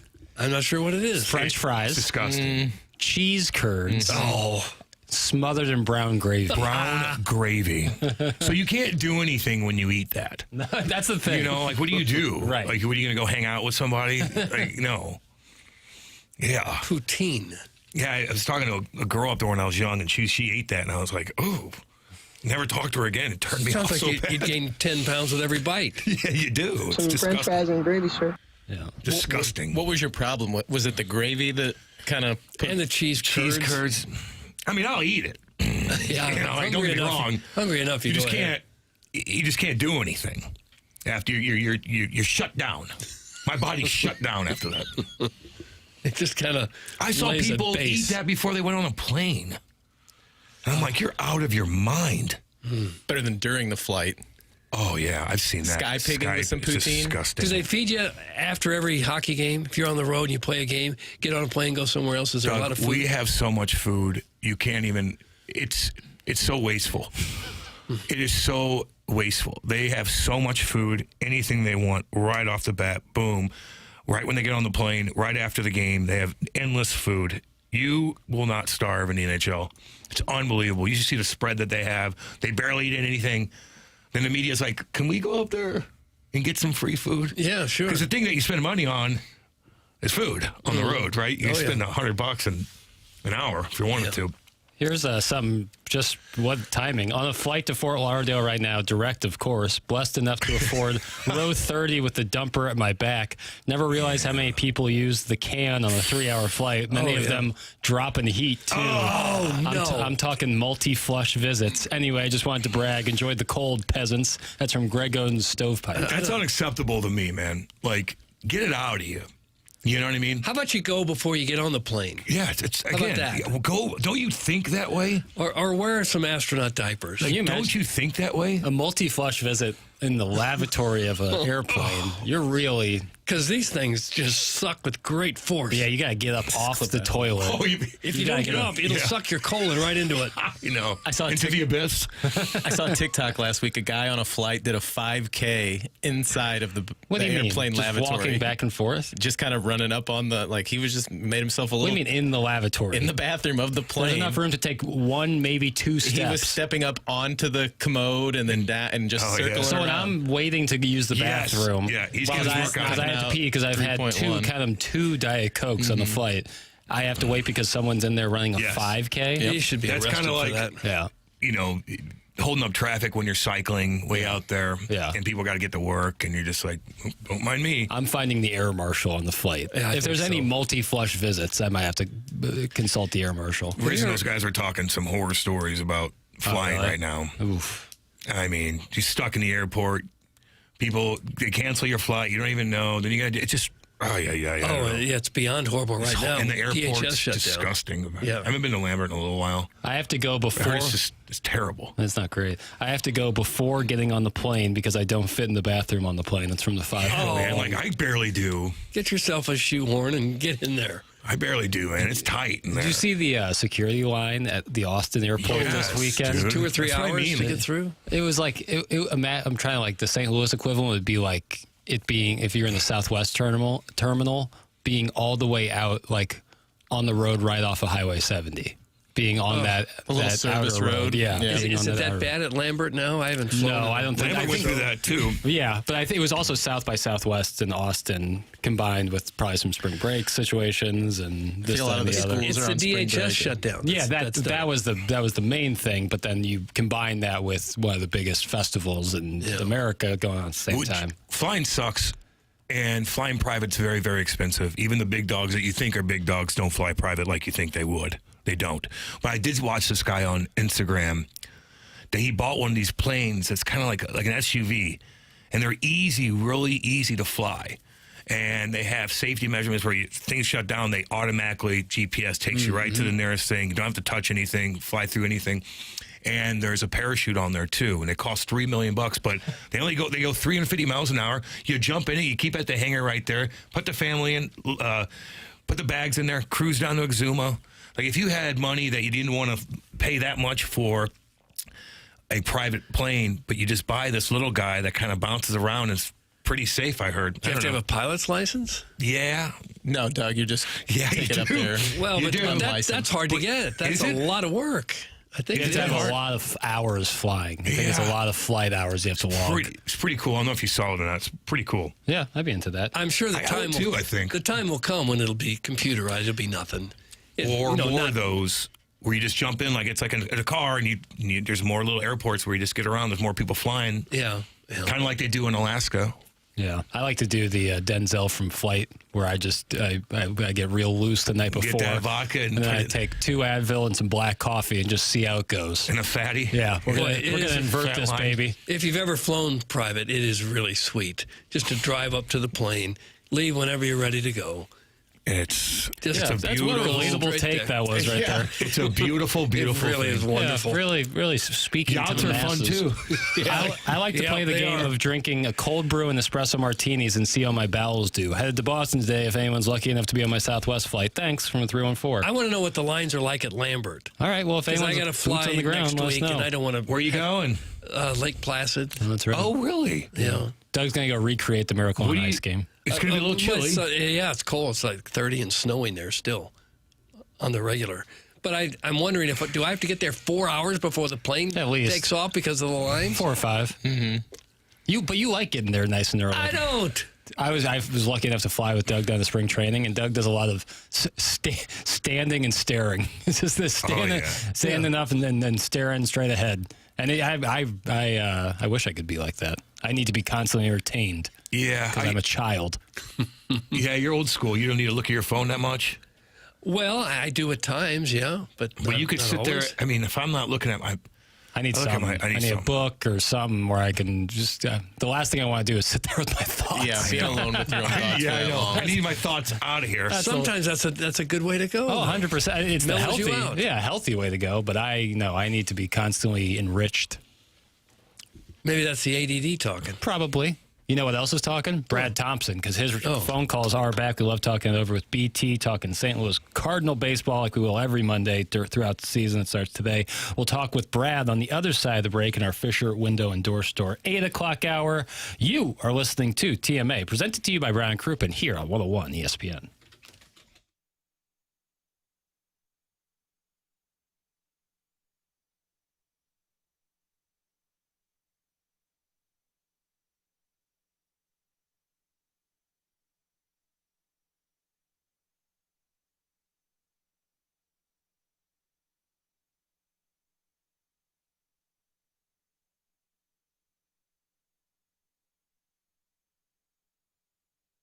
Roof Restore is a locally owned business with decades of experience in the roofing business. Roof Restore treats and maintains existing asphalt shingled roofs, adding up to 15 years to the life of your existing roof at a tiny fraction of the cost of replacement. The best part?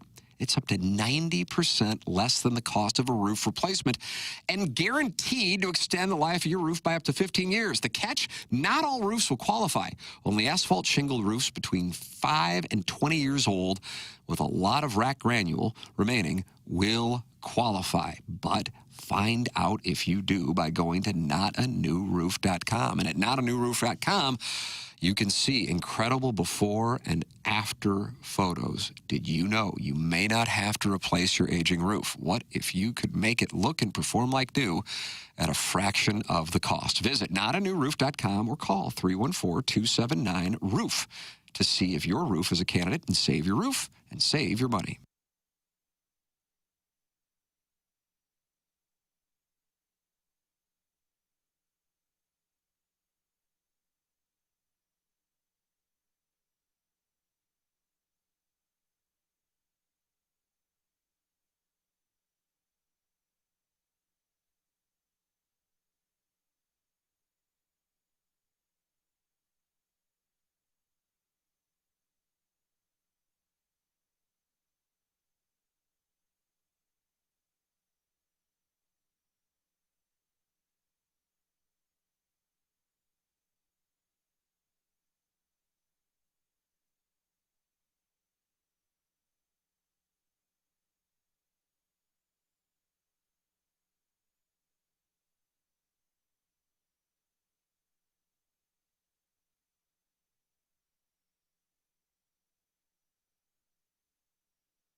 I'm really excited about that mix I just did there with BT's intro and this little ditty. Oh, yeah.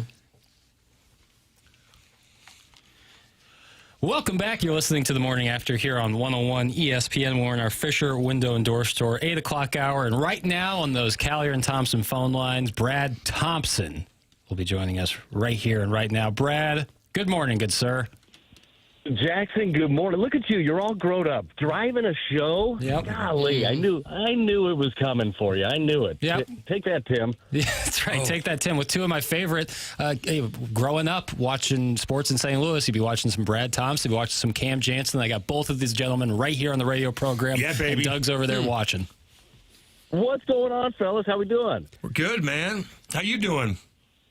I am doing great. I'll paint you a little picture. So, Cam, you've been in the radio biz for a while. You know this. Trying to be a pro. I am driving to a Cardinals kids program. We go to schools with Fred Bird all the way out in Vandalia, Illinois. It's a bit of a hike. And when you're driving, doing an interview, it sounds terrible, right? So I decided to time it. I pulled over at an exit in Greenville, Illinois. Come to find out, there is nothing in Greenville. There's a prison there.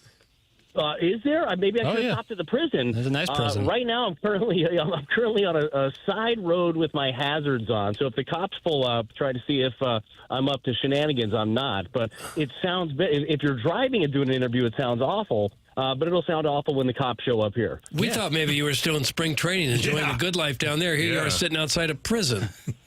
Well, Vandalia, Illinois, as you know, Doug, is basically the Jupiter, Florida, the Jupiter of Illinois, Southern Illinois. That's probably true. I get to spend some time there and learn all about Vandalia as we go. I did learn that Vandalia, I believe, was the first, maybe not the first, but was the capital of Illinois at one point. Oh, is that right? Interesting. Nuggets. Yeah, that's the thing. It's been worth the trip then, hasn't it? Getting some nuggets already. BT joining us talking all things Cardinal baseball and prisons and Illinois, the land of Lincoln facts. Brad, big story right now, feels like what people are talking about a little bit is Nelson Velasquez and his emergence at spring training. What have you seen out of him, and do you think there's a good chance he can make the opening day roster?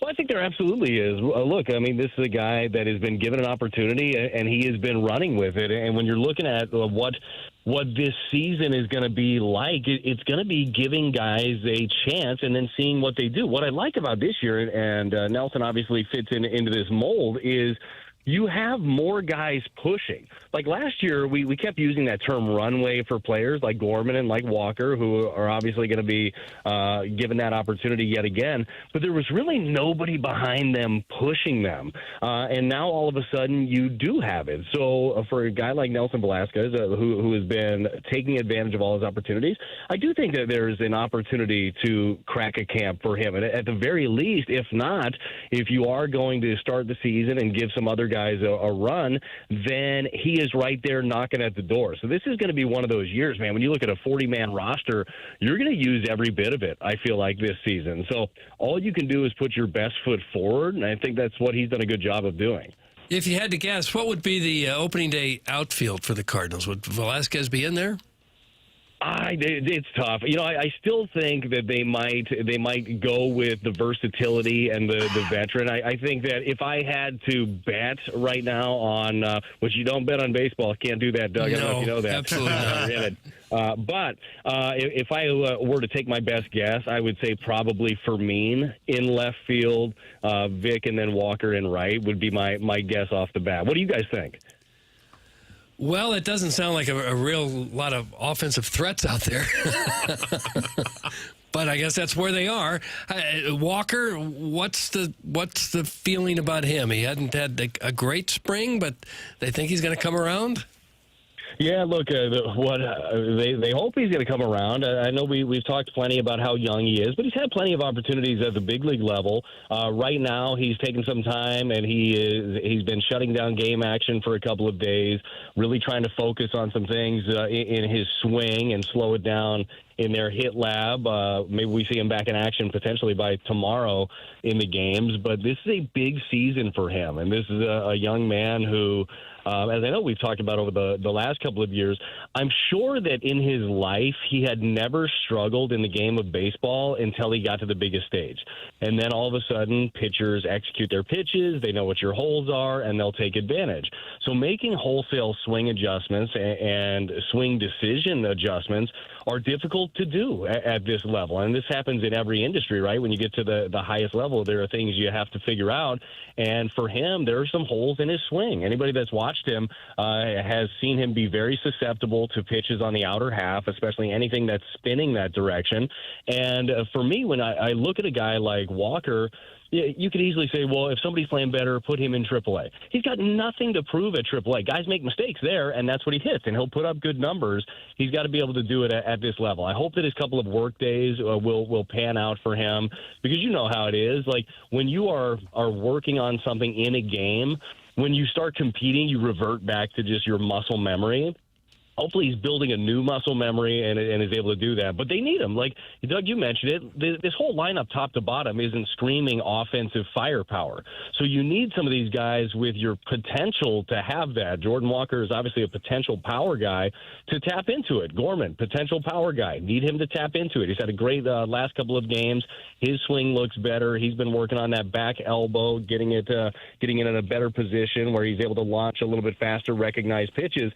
But, gosh, they need to just tap into some of these young guys, because I think this team's going to pitch.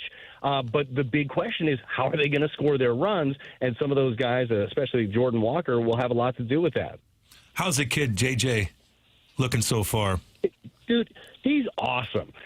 First of all, and I don't know if I'm sure you guys had the opportunity to talk to him when the show was down there. He is, he acts like he's been around for a long time. Incredibly confident. He looks and acts and believes he belongs, and he does. I mean, this young man, tremendously talented, still learning, still figuring out things at this level, but I think Cardinal fans are going to love him. I think they're going to love the way that he goes about his business. I love the fact that he is not your, prototypical 2026 Major League Baseball player where he's swinging out of his shoes, it's all or nothing. This guy knows his strike zone. In his minor league career, he has walked more than he has struck out, which is not a thing when you're looking at most players nowadays. He can hit for power. He has speed, obviously has versatility. We've seen him at mainly second base, since you have a Gold Glover in Mason Wynn over at shortstop. But he's going to fit in. He's going to fit in great. The biggest thing and the biggest key is, and I know that Ollie has been thinking about this, the organization has been thinking about this, you're not in a position, you don't want to be in a position where you're just heaping a lot on a rookie who's going to be making his debut probably on opening day, but you're just allowing him to learn at the big league level. I feel like the road has kind of been set for what this season's going to look like for the Cardinals, and internally I'm sure they're more optimistic about it than externally, but I like this position for J.J. Weatherholt to be able to come into this in a season where it's not like, okay, this is the guy that's going to get us over the bump and he's going to be the answer. No, he just gets to be in the big leagues most likely and grow and learn. I'm excited to see that. Brad Thompson, our guest here on the Calvin and Thompson phone lines, 101 ESPN. Brad, pitching-wise, it seems like guys like Richard Fitz and Dustin May have made some ripples there. What are you seeing down there from the pitching staff? Who's someone who Cardinal fans maybe aren't thinking of right now that could turn some heads in the rotation? Oh, look, well, in the rotation, I mean, the one guy, well, I feel like all of them still have things to prove, right? Different parts of their careers. One guy that I'm super excited about is Kyle Leahy. Like, Leahy, last year he threw, I believe it was 88 innings out of the pen, was a huge boost at the back end of the pen to have a guy that could give you multiple innings. But a lot like they did with Matthew Liberatore, they stretched him out as a starter. He was a starter in the minor leagues. He's got 6 pitches. pitches, and he's thrown the ball incredibly well. His velocity has been able to carry through games. I think he's going to be a real weapon in your rotation, and I don't know if Cardinal fans have had a chance to lay eyes yet, if they've watched the spring training games or seen any of the highlights, but Dustin May looks like the truth right now. I mean, this guy looks like the fireballer who came up with the Dodgers. I mean, he is throwing 98, 99 miles an hour. Secondary stuff is clean. He is going to end up being a great addition. This is a guy that the last couple of years he dealt with injuries. 2024, he had the torn esophagus, almost died. Like, he is ready for a healthy season. Fitz was a great pickup. Dobbins is going to start, who also came over from the Red Sox. He's going to start the season on the IL after he had an ACL repair, but he's throwing the ball well. I think they're going to test him a little bit more. He's going to throw in the backfields to some minor league guys. So the additions that they brought in have been effective already. They brought in some swing and miss, and then you have your guys that were there last year that are developing new pitches, working on new things. I'm really excited about the evolution of Matthew Liberatore, who could very well be, I think, should be your opening day starter this year. Like, I think that there's so many fun things with this rotation, and there are guys pushing. There is depth finally from a pitching standpoint that they haven't had in years. Brad Thompson, every Monday here on TMA, bringing the heat, talking all things Cardinal baseball. Brad, we're going to let you get to Vandalia so you can stop being pulled over by the prison. And we thank you for hopping on with us on this Monday morning. Yeah, I might drop into the prison really fast, give them a few fun facts about Vandalia. I do believe I read also the Liberty Bell once made a stop in Vandalia. It was making its cross-country trip. So nice. I'll tell the folks at the prison They play softball there, too. They play softball there, so maybe they got some arms. Prison, maybe they got some arms there. Well, you know what? You know me. I'm looking for talent anywhere I can find it. That's so exactly I'll right. see what I can get. Thanks for having me, boys. Take it easy, Brad. Thank It's you. Brad Thompson here on the Callier and Thompson phone lines. We will have Gabe DeArmond coming up on the other side of the break talking about the Tigers draw in the NCAA tournament. After that, we're going to have our Design Air Heating and Cooling email today with a $5,000 Schaefer garage door on the line for the prize at the end of the month. Doug, Schaefer Door Company, if you have any garage door issues, you know where to go. That's Schaefer Door. I did have a garage door issue, and so I called him, and Jason Gosfrell came out once, and one of his other technicians came out, and they fixed me up real nice like. I didn't need a whole new garage door. I just needed a strut. I didn't even know what a strut was, but it's basically a brace that runs the width of your garage door, and it helps support it going up. So my garage door, now 30 years old, still working great. Thank you very much, Schaefer Door. They handle all kinds of garage doors. If you have a business or a warehouse with big, tall doors, Schaefer is experienced in those types of jobs as well. And they have that Monday morning standby service for doors that break over the weekend. They were probably very busy this morning with all the wind and everything that we had. Here's how you spell the name. There's been some confusion. Schaefer, S-C-H-A-E-F-E-R. Only one F in Schaefer, only the one F. Phone number, 636-782-3608. They service garage doors of all kinds for service and new installs with LiftMaster. LiftMaster garage door openers are strong, quiet, and versatile, and their techs are not commission-based, so you're not going to get hit with a big fee, or they're not going to try to charge you for something that you just don't need. That's not how they roll at Schaefer Door. They just want to make sure your garage door rolls perfectly. Schaefer Door is a LiftMaster partner. One F in Schaefer Door, 0 Fs in Gabe DeArmond. And he'll join us on the other side of the break, brought to us by James Carlton, as we head into our Mark Hanna of Evergreen Wealth Strategies 9 o'clock hour. You are listening to TMA, live on 101 ESPN, live from the Stiefel studios.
This is Jackson with a Sports Center update brought to you by Saliga Heating and Cooling. Tonight, we got a little NBA action right here on 101 ESPN as the Hawks take on the Magic. Pre-game at 5:30, tip-off at 6 right here on 101 ESPN. That was another Sports Center update brought to you by Saliga Heating and Cooling, a Daikin heating and air conditioning dealer.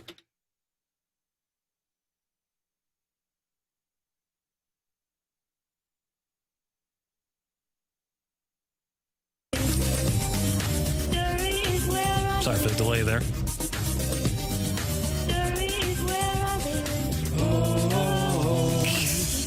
Doug, they're going to be playing this loud and proud to the Enterprise Center on Friday, late night 9-10 tip as Missouri, a 10 seed, takes on the Miami Hurricanes, a 7 seed. Missouri taking on their former head assistant coach, C.Y. Young. He now at Miami. Anthony Robinson had a high school teammate who's now on the Hurricanes. A lot of connective tissue between the two programs. Connective tissue. But we're going to try to sever that tissue on Friday, and hopefully the Tigers can move on to hopefully play Matt Painter and Purdue. And breaking it all down is our friend Gabe DeArmond, he of PowerMizzou.com. This is all brought to us by James Carlton. Gabe, good morning to you the day after Selection Sunday. What's going on, guys? How you doing? Doing well. After yesterday, I could have been in a real bad place today, Gabe, given the circumstances. But instead, a favorable draw to say the least for Missouri. What was your reaction live yesterday as the selection show was going underway? Yeah, second year in a row that, given the limitations, I mean, you'd love to be the number one overall seed, right? Sure. Everybody would. But given the range of possibilities, had Dennis Gates handed the selection committee a piece of paper and said, here's what I want, he got it both years. Got it last year in Wichita as a 6 seed, got it this year as a 10 seed playing in St. Louis. If I'm Jay Lucas, if I'm Matt Painter, I'm not particularly pleased. This is, I think it was easily avoidable. Frankly, I don't think Missouri should be there, but good for them. Now they got to make it pay off. What was your expectations? I know my personally was an 11 seed, and I was fingers crossed they'd avoid the first 4, but I thought most likely they're going to have to play in the first 4 for the right to play a 6 seed. What was your expectations? Well, I knew if they were an 11, they weren't going to be able to go to the first 4 because VCU and South Florida were going to get those. We're going to get 11 seeds, and they could not, by rule, go there. So, I kind of really all along was thinking, I look at their resume compared to these other teams in this group, and I think they stack up and can get a 10. Now, I wasn't sure it would happen, but it didn't shock me. I think the resume was pretty similar to Texas A&M, and I think the win there kind of served as the tiebreaker. Matt Norlander tweeted out the overall seeds, and Missouri was 39 and A&M was 40. And then NC State just, the metrics for NC State were a little bit better, but they collapsed down the stretch. Mm-hmm. They didn't have quite some of the wins Missouri did. So I don't think Missouri would have had any complaint if it was sent to Dayton, but I also don't think it is egregious that they got that 10 seed over North Carolina State. Have you seen enough of Miami to know how Mizzou might stack up against the Hurricanes? By enough, do you mean any? Yeah. Because the answer to that would be no. I've seen them play 0.0 seconds. I did look up, some of the numbers and stuff like that, and this game is like Missouri looking in a mirror. Yeah. They are very efficient offensively when they hang on to the ball, but they turn it over a decent amount. They don't defend the 3 particularly well, but defend the 2 pretty well, and overall have a good defense, even down to the personnel. I mean, they've got a point guard, Trey Donaldson, who's very good. Ernest Uday, who used to play. I think he spent a season at Kansas. He's their center. He's probably more of a shot blocker than Sean Phillips, but a defensive presence there. And they've got Renault is kind of their power forward. He's their Mark Mitchell. I mean, by the way, neither team can shoot free throws either. Miami's about as bad as Missouri is at it. So if this one comes down to one team or the other trying to ice it from the line in the last 3 minutes, neither fan base is going to feel very good. Gabe, just taking kind of a feel of where people are at on your site, do you think there's going to be a lot of people in Columbia and St. Louis snatching up these tickets to really create a home game environment at Enterprise Center on Friday? It sounds like they're going to try. I know I actually inadvertently saved some people some money yesterday because I fell for a fake tweet that released game times that had Missouri and Miami playing at 8:55 in St. Louis. Put that out there. Then a few minutes later figured out it was wrong and said, hey, sorry, guys. Fortunately, when the real game times were released, it was the same session, and I had a bunch of friends. I had 3 or 4 people text me and say, hey, you actually saved me money because when I saw that information, I bought tickets for the night session, and they now cost twice as much. Yeah. So I'm just out here helping the people by my ability to nice gesture. Up, Yeah. That's what you do. Yeah. Yeah. So I was trying to find the ticket prices on Ticketmaster. I haven't got there yet, but they're like $200 or more. It was about $240 to get in for that night session. Yeah. Yikes. Yeah. But I mean, you get to see Purdue and Queens College in the appetizer, so that's big. If Mizzou were to get past Miami, how would they fare against Purdue? Purdue looks pretty good right now. Yeah, I mean, it's kind of the same as any second-round matchup was going to be for this team. They will be a decided underdog. The other team is better. Missouri will have to play very, very well. But also, it will be the first game Missouri's played in quite a while that you just kind of go into it with, hey, no pressure. Like, the pressure on this team is win a game. Like, this program, this coach, this fan base needs a win against Miami. But if you get that, you kind of go in and go, well, hey, man, we're not supposed to do this. Why not take our shot? There's a 1 or a 2 seed every so often that gets beat in the second round. So, why not us? Gabe DeArmond, our guest here on the Calgary and Thompson phone lines. The Tigers have lost their last 3 games. It's been a Mark Mitchell show, especially late in the second half and basically all of those games. Who is the one player that needs to click, that needs to give Mark Mitchell some help so that coming down the stretch he's not incredibly tired and when Mizzou can't close it out? Who is the one player you're looking at for this Miami game who has to step up in order for the Tigers to secure a victory? Yeah, I wrote about that this morning. I'm going to give you the worst answer. Someone. Like, it literally anyone. Doesn't matter. Yeah. Sean Phillips kind of brought him back. I mean, really did bring him back against Kentucky. Yep. T.O. Barrett has taken over games. They have 6 guys who have scored 20 at some point this season. By the way, Sean Phillips, his season high is 17, but scoring isn't necessarily his biggest attribute. The point is, Trent Pierce is capable. Jaden Stone is capable. On the right night, Jacob Cruz is capable. Their problems have come when absolutely none of those guys have done it. To win on Friday, at least one of them and probably 2 of them are going to have to give you like a better than average effort. Missouri's problem in the last 3 is they've gotten average, or in the last 2, much better than average from Mark Mitchell, and below average from virtually everyone else on the roster. So I don't care. I mean, it could be T.O. Barrett and Ant Robinson, kind of that duo against Trey Donaldson. It could be Sean Phillips again. It could be Stone waking up out of the funk. It could be Pierce having one of these days. But somebody's got to do it. If this is Mark Mitchell 32 and everybody else worse than average, Missouri's going home on Friday night. Yeah, Gabe, this is I believe the last 2 tournaments we've had for Missouri. It's been, I think the 2023 was an early Thursday game, and then last year was a night game on a Thursday. How do you like the last tip-off on Friday from a viewing perspective? Do you like kind of waiting, or do you like getting it out of the way early? So this is, well, I'm going to answer it like I always do first from the selfish perspective. Yes, it's please. The ultimate, like St. Louis was the only place I was going to go in person. So that's good. Right. Boy, 9:10 p.m. on Friday. And it probably won't actually be 9:10. It'll probably be closer to like 9:30. Yeah.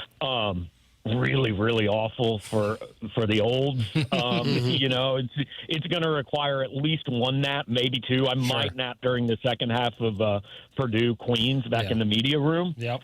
But from a fan perspective, I kind of like it because, yeah, it's fun to get your team playing that 11:15 game or that 2 o'clock game on Thursday, right? But only if you win. Yeah. Because if they get beat, you kind of feel like, yeah. Oh, well, the tournament's already over, and it didn't really start. Missouri-Miami is literally the last game. You can watch everything Thursday. You can watch everything Friday and kind of chart, okay, what's the next step? And at least if you lose that last game Friday, like you still kind of feel like you were at least part of the thing, you know? So I think from a fan's perspective, I think probably the Purdue spot, the 6:30 spot would be better. I'm actually surprised that that's not Mizzou Miami in the early primetime game, and then Purdue Queens is the late one where they go, yeah, everybody could go home, you know, in the second half. Right. I'm a little surprised they didn't schedule it that way, but I guess that's a way to keep everybody in the building and make sure your concessions are selling. You could still be in the building at 2 a.m. if you do your post-game show. The game runs late. Yeah. You might get locked in. So, yeah, I was just talking with my wife because, like I said, St. Louis was the only place I was going to go. And so I'm thinking 9:30 tip, game ends about 11:45, post-game ends, if we're lucky, 12:30-ish, show till 2 a.m., and then we'll have to write. So I'm looking at probably about a 3:30 a.m. And so I said, I think I'm going to crash on Drew's floor for a couple hours before I drive back home because I don't think it's a smart move to hit I-70 at 3:45 in the morning. I would agree. That just sounds horrible. Yeah, and then, hey, you know what? We're here for the people, Doug. That's right. That's exactly right. You don't do it for yourself. That's for There's sure. a reason I've got a kind of a timeline in my head for how long I can do this. Gabe DeArmond, our guy at PowerMizzou.com. You can go check it out. Some great coverage, especially right now during the NCAA tournament. Huge recommendation to go subscribe at PowerMizzou.com. Gabe, thank you so much for hopping on with us, and we'll talk to you Friday ahead of the game. Sounds good. Thanks, Phil. Thanks, Gabe. All right, buddy. Gabe DeArmond on the Collier and Thompson phone lines. I don't know why I'm feeling good about the Tigers game on Friday night. I'm feeling good. You feeling good? I'm feeling good. Throw some money down on it. I'm optimistic. Throw some coin down, baby. I might. I'm definitely gonna be throwing some coin down on the tournament itself. I mean, this really is my favorite time of year. Last night was like the start of it, where you had Players Championship, despite my Matt Fitzpatrick bet. Tornado warning. Ripped my heart out. Yeah, that's kind of part of it. Right into the Selection Sunday show. Then you go right into the Oscars, and then you get the NCAA tournament all week, and then into the weekend, the next weekend. Cardinals starting soon. Masters after that. Yeah. Starting to warm up. We got 80 degrees coming up on Friday. This is what a time to be alive, you know? What a time to be alive. Do you like this better than October?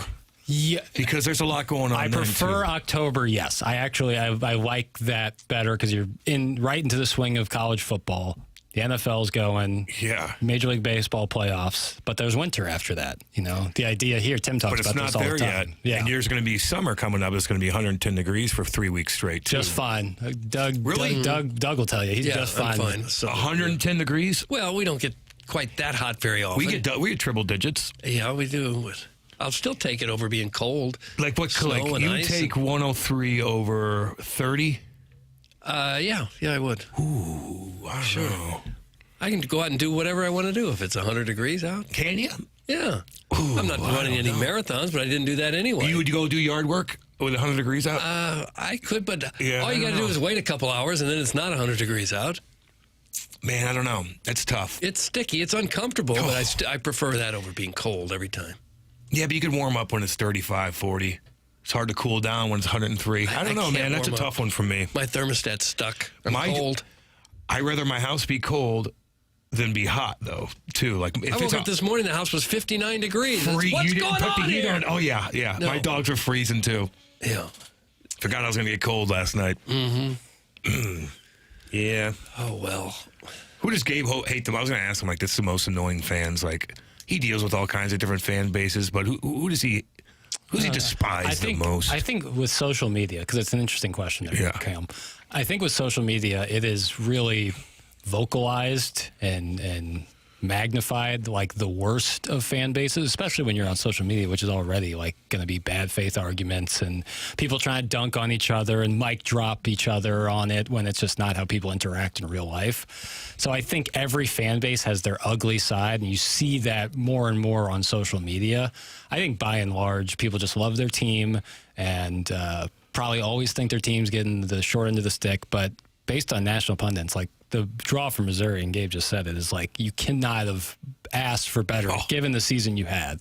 You know, if you had told people again, I'll mention it again, right after that bragging rights game in December, that Missouri was going to get to be a 10 seed playing Miami in St. Louis on Friday night of the tournament, they would have gone, you're crazy. Some crazy would have to happen. So all things considered, I think Missouri fans have a lot to be optimistic about. You got the great recruiting class coming in next year. From all accounts, Jason Crow is going to be all that and more for Missouri, and see you get in the portal. So I think right now people are pretty excited for Missouri, but also... You were down and out after that how could you not be? How could you not be? I saw Twitter. I'm like, my gosh. It wasn't even that it was over. It wasn't even that they got beat by 40. They looked like second half was terrible. Like barely basketball. Like they were basically, they weren't even playing. Like they gave up. It was totally gave up. So given that, then you go out and beat Florida and Kentucky on the road right after that. It changed this season completely. The Oklahoma game was huge. Not the one that they got smoked in most recently, but the 2 buzzer beater game.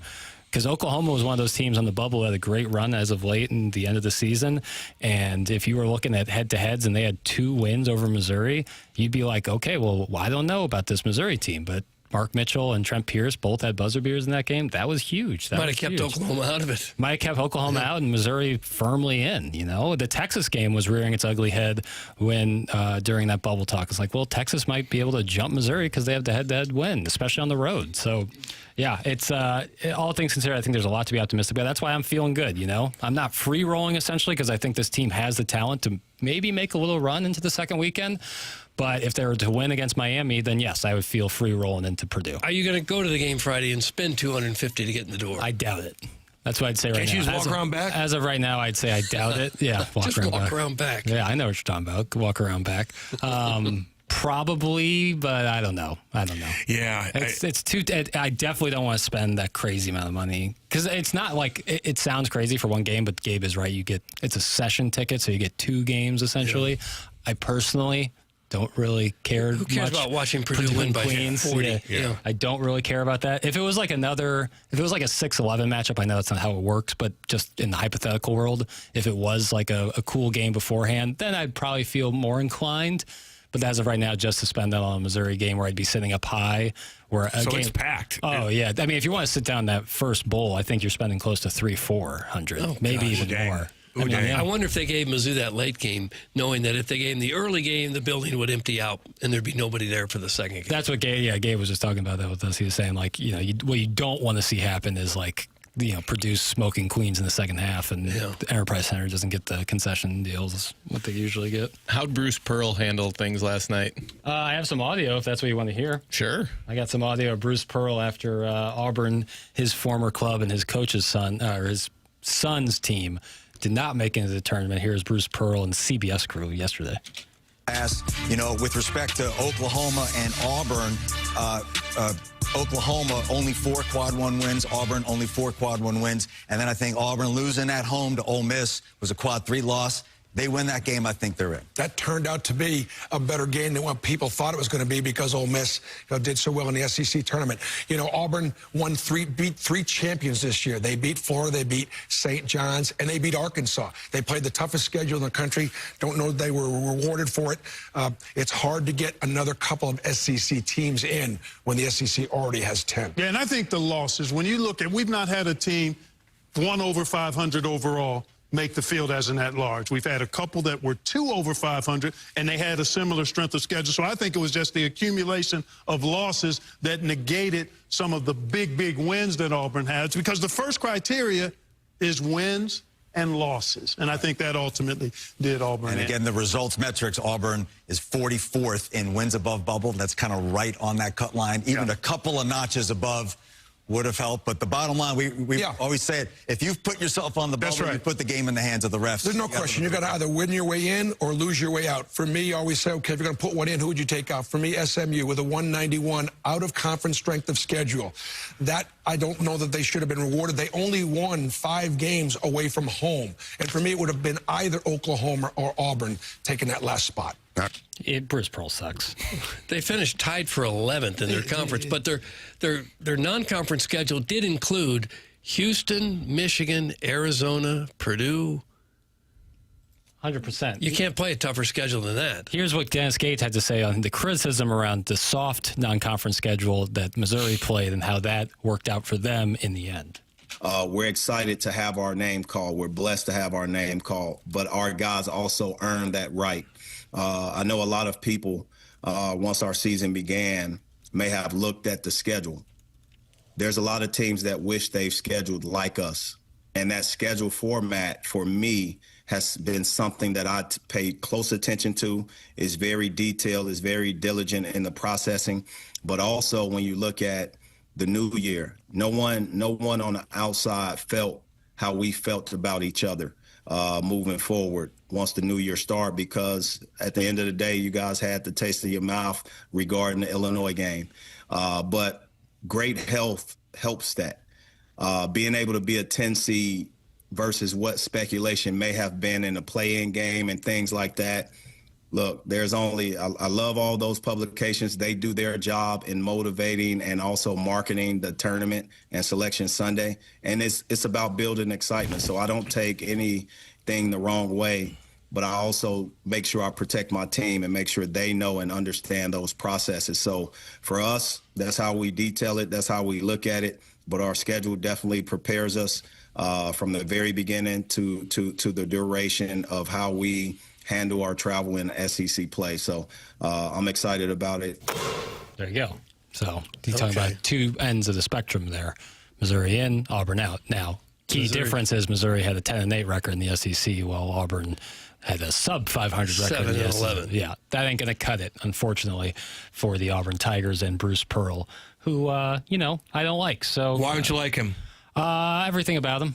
Everything? Yeah. He do weird stuff off the court or anything? Stuff, yeah, where he was tattling on folks in Illinois. And these coaches, man. These college coaches. The way he left Auburn and then kind of like forced their hand to hire his son, I think he's just greasy. And that's where I'm at with it. But, what I do love is doing this program right here on 101 ESPN. It's presented to you by Brian Crouppen as we're here in our Mark Hanna Evergreen Wealth Strategies 9 o'clock hour. We'll be back with more talking about the tournament, talking with Cam. We love having Cam in here, and we'll have the Design Air Heating and Cooling email today coming up in about 15 minutes. You are listening to The Morning After live on 101 ESPN from the Stifel Studios.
Right now, FanDuel, in partnership with Valley Forge, is dropping bonus bets into everyone's account for the tournament. All you have to do is opt in to claim your bonus. Use them on your bracket picks, money line spreads, totals, game props, or even same-game parlays. I love using those bonus bets over at FanDuel. But don't wait. These bonus bets are only available for a limited time. Just visit FanDuel.com/local to learn more. And Doug Vaughn here has a play for you this evening. It's that Utah-Dallas hockey game. Dallas having a really good year. Utah fighting for a playoff spot.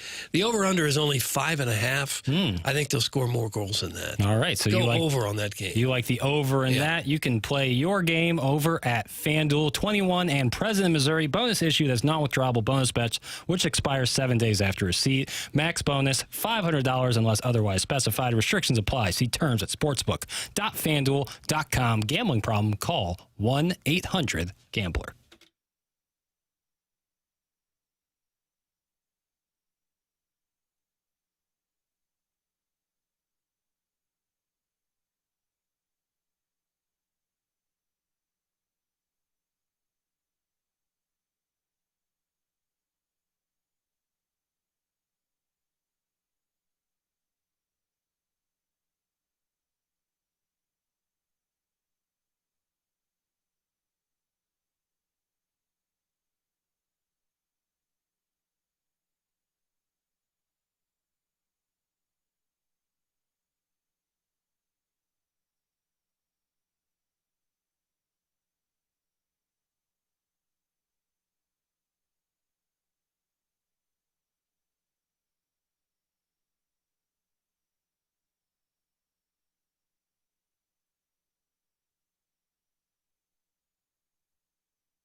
Yeah, Doug hit the post, and it was really good. I wanted to save it forever. Thank you.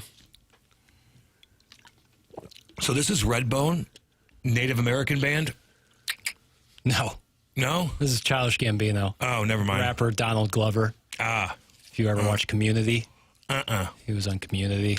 I need to get into a couple more things. Yeah? You watching television? Yeah, I mean, I watch golf. I'm obsessed with golf. Like, I sit there and watch golf. Like YouTube golf or the tour? Nah, the tour. Yeah. Did you watch yesterday? Yeah, it just great action. Puts me in a good mood. Yeah, I especially don't know that why. tournament yesterday. That was a great finish. You know, watching hockey, like it's just wears you out. you know, it does. Watching hockey all the time. If you really watch it, like even doing radio or whatever, where you have to watch every second of it, it does. Like it's a lot. Yeah, I think any of one sport watching just all day. All day's a ton. You get a little fatigued. I need to switch sit back. Yeah. Let me chill. Oh, be patient. That's why I like watching football. Yeah, too. for sure. You know, 100%. Easy to watch. We got a little Pick'em Challenge, Bracket Madness Pick'em Challenge going on here at 101 ESPN. The brackets are out, and you can get signed up to play in this year's Bracket Madness Pick'em Challenge right now at 101ESPN.com. It's free to enter, and this year's top scorer will take home a $250 Amazon gift card and a 101 prize pack. See the contest rules and get signed up to play in Bracket Madness right now at 101ESPN.com. Bracket Madness is refreshed by Bud Light. Easy to drink. Easy to enjoy.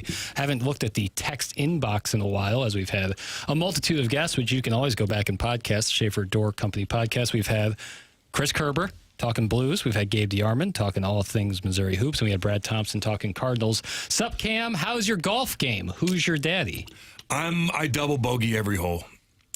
I was proud of myself. Kate and I golfed the other day on Tavern, and I hit every ball. I wasn't lazy. It was cart path only. I got a workout in. I needed that. And I duff it. And usually if I duff it, I'm like, I pick my ball up. No, I hit every single shot. And I was proud. And I probably double bogeyed each hole, which is not good.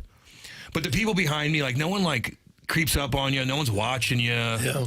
You know, the people know behind you. They kind of go up to and they look the other way. So as long as you play fast, people don't care if you're bad. They care if you're slow. Exactly right. I play fast. So you're telling me people aren't starting fights with the former NHL enforcer out on the golf course? Like Nick Tarnasky back in the day. My goodness. No one's saying anything. But I just enjoy it. I am so tight. Like I can still playing hockey's different. I can still shoot the puck and turn my hips and stuff like that. I need adjustments like you can't believe with my golf game. It's pathetic. Have you taken lessons? Yeah, but not in a while. Because it makes a big difference. I need a guy just to do 18 and you just correct me every single shot. What do I need? You know what I mean? Just have one of those and go to the range for an hour or two and really get adjusted. Yeah. Because it does make a difference. It's such a fun, easy, fun, relaxing sport. And I suck at it and I enjoy it that much. Imagine if I was just okay. I would enjoy it that much more. Sure. You know what I mean? How about you, Jackie? Played twice this weekend. Played Friday. It was so windy. Windy, man. It was brutally windy and kind of chilly. Saturday played was a lot nicer. Nice. It was still windy, but it was like the sun was out, which made a big difference. That's all that matters, man. Yeah, made a big difference. And played pretty well Saturday. Didn't play well at all on Friday. So but I'm usually bad. If I play on a Friday afternoon after a week of working and waking up early, I kind of run out of gas a little bit. And I don't think I have it sometimes. Mentally and physically. Like, I'm sore right now. Mm-hmm. Somebody asked me how many push-ups I did this morning. Actually, none. Really? Didn't do any. Do you usually do some light calisthenics in the morning? That's what you asked me about working out there, KG, but I just do push-ups. And I got a little curling bar. Maybe I'll hit a couple of these bad boys because, it's going to, Gotta get that pump going. Gotta get the pump going. T-shirts are coming out here soon, so I know. Sakes. Yeah. Oh, you should have seen how it usually was back in the day. Oh, we were all metrosexuals like no other. What do you mean by that? I mean, staring in the mirror, no shirt on at the gym. We're all hair gel. Hair gel, oh, God. Stare at yourself in the mirror before you go to Harry's at night. Buttoned up shirts, tucked in, just cowboy boots. Oh, God.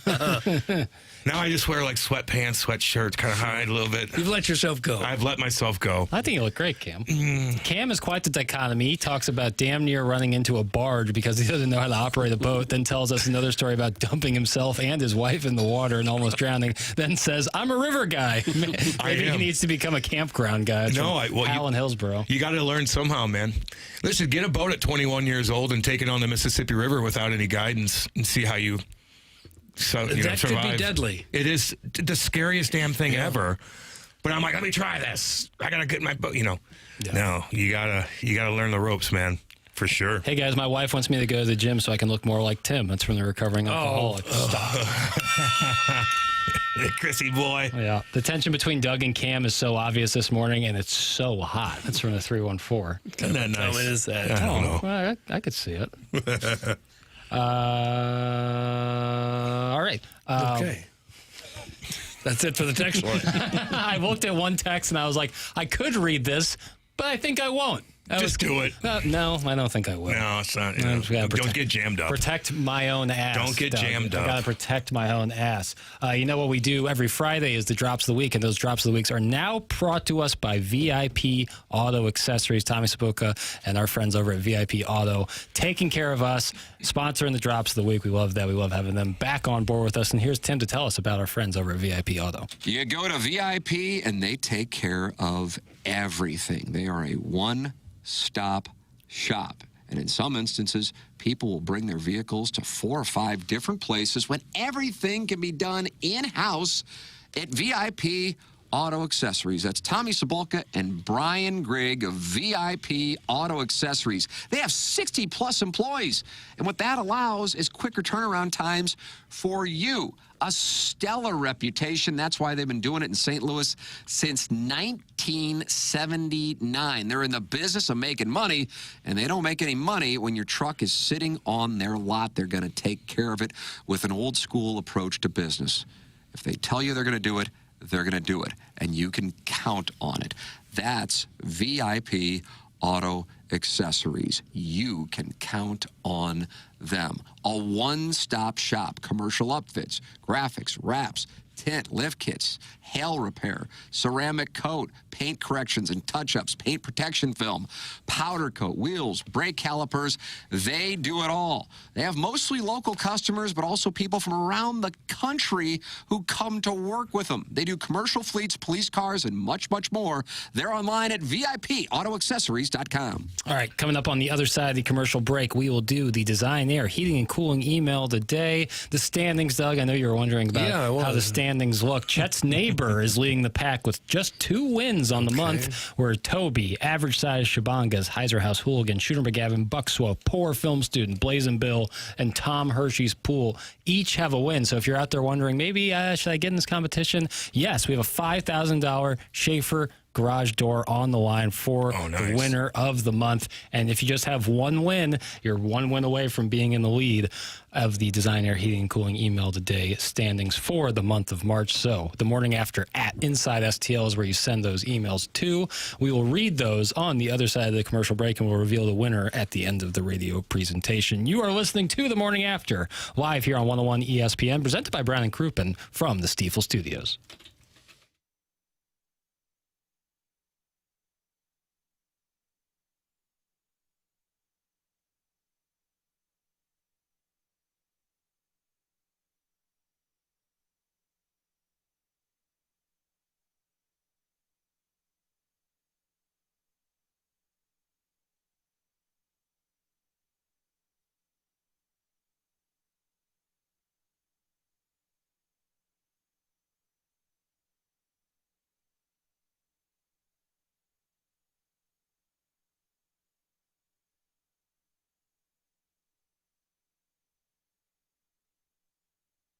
In the market for a new vehicle, go to the website, autoloanpro.com. They're going to make sure you get the best rate possible. They work with over 50 different lenders to do that.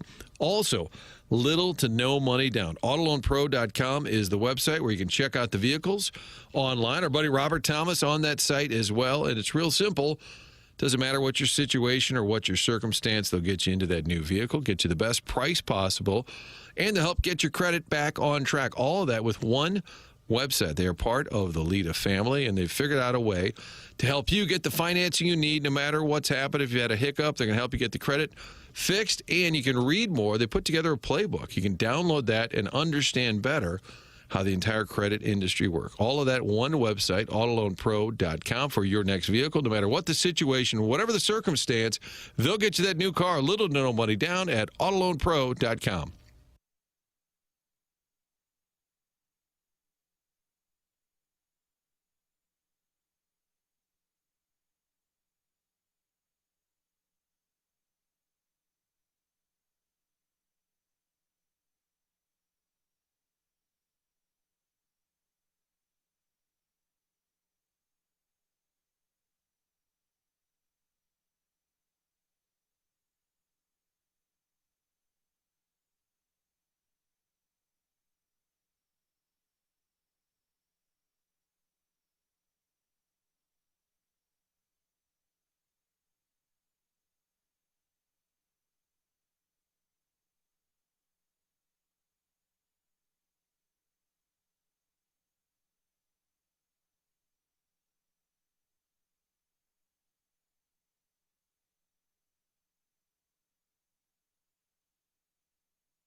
The gateway arch, it's destiny.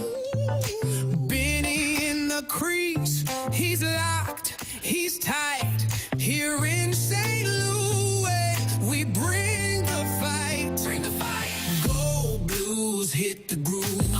Joker's got the vibe. Let's bust. Cam, you're feeling this one. I can tell. I like this, man. I like these AI songs.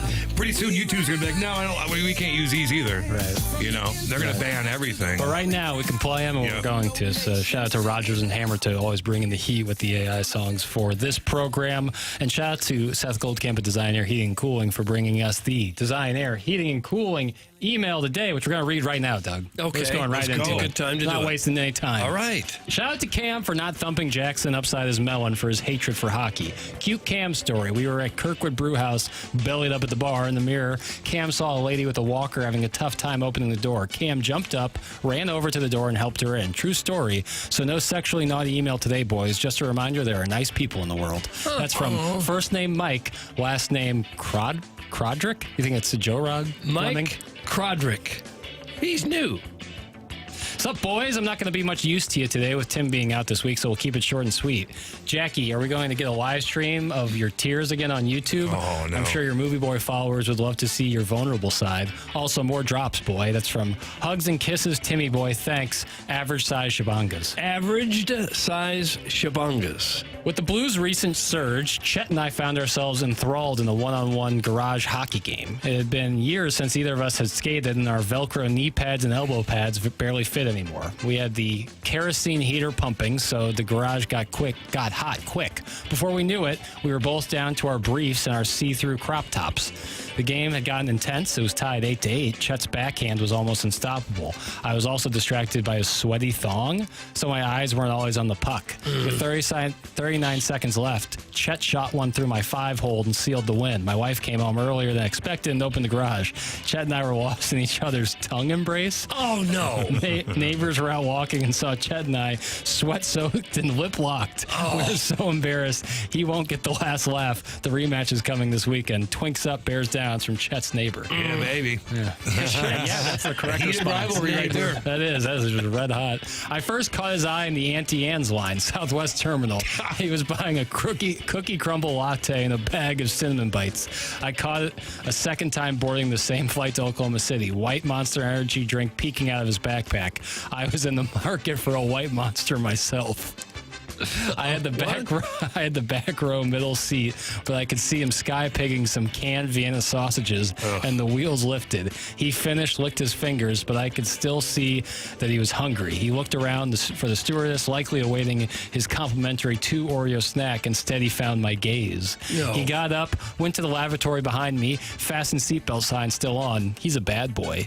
He didn't need to say a word, but the look enough for me to know my presence was requested. I waited a few minutes to not seem eager, then joined him in the toilet.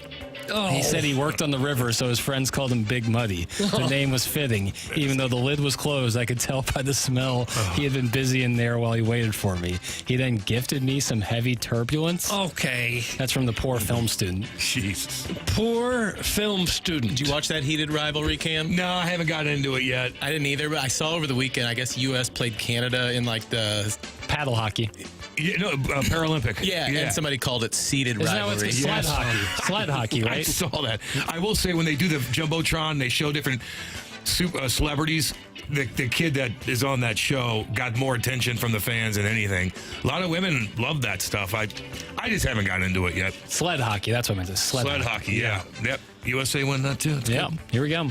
Morning, boys. Great show this morning. Clean, crisp, and concise. Hats off to the Floor General Papers for running the point. Tim and Martin better be listening and taking notes. I didn't think it was possible to find a guest host to match Doug's virility and machoism, but Cam has slid into the dais perfectly like a hot dog. Nope. Keep it up, boys. Talk to you mañana. P.S. Will Oscars talk be in the 10 a.m. hour? It's from the Heiser House Hooligan. Heiser House Hooligan. Being a dateless emailer makes me dangerous. The only thing I have to lose is the loneliness. That's from Midge. Oh man. Midge. Short and sweet, baby. Yeah, that's how you like it.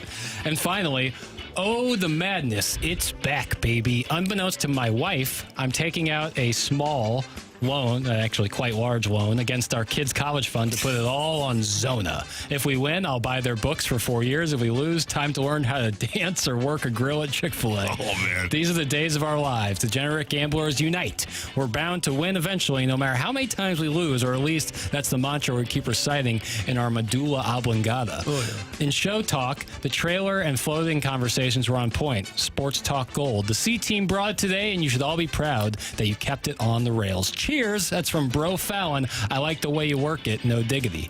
Bro Fallon, baby. Fallon. And that's what we got for the Design Air Heating and Cooling email today. So, Cam, what we do is we do a secret ballot where we write down on a piece of paper, Yeah, or you can just text me, your vote for the day, and then we'll read that vote at around 10:55. I know, Cam, that you have to get rolling right at 10, or are you sticking around? I don't know. Whatever you got to do, you got to do, bro. I think I'm chilling. If you All guys right. are cool. Yeah, yeah. We love having you as long as we can, We'll man. chill, We love having Cam Jansen on the program.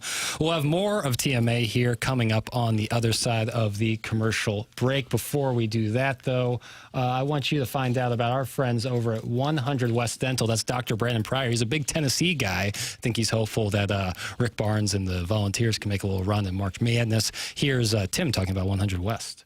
Hey, this is Tim McKernan for 100 West Dental, online at 100westdental.com, and you can check them out on Manchester in Baldwin. Brand new technology. You walk in there, you don't feel like you're in a dentist's office, and that new technology leads to first-class care. It's a totally different experience, and it's a pleasant experience. You can book online right now without even picking up the phone and book the time that works best for you to go in and see the fine people at 100 West Dental. And on top of that, if you let them know you are a TMA listener, you get a free consultation. That's a $500 value just by letting them know you listen to The Morning After. It's Dr. Brandon Pryor and 100 West Dental, online at 100westdental.com. They are on Manchester, they are in Baldwin, and they are giving TMA listeners a free consultation when you let them know you listen to The Morning After. It's Dr. Brandon Pryor and 100 West Dental, online at 100westdental.com. All right, coming up on the polls, plus Dacia will reveal the winner of the email today at the end of the program. Before that, we'll have Ryan Luechtefeld talking about Slew Billikens. The former Slew Billiken will be on talking about the draw against Georgia, what he likes, and definitely we'll be talking about the end of that Dayton Slew game at the A-10 tournament. You are listening to The Morning After here on 101 ESPN, live from the Stiefel Studios.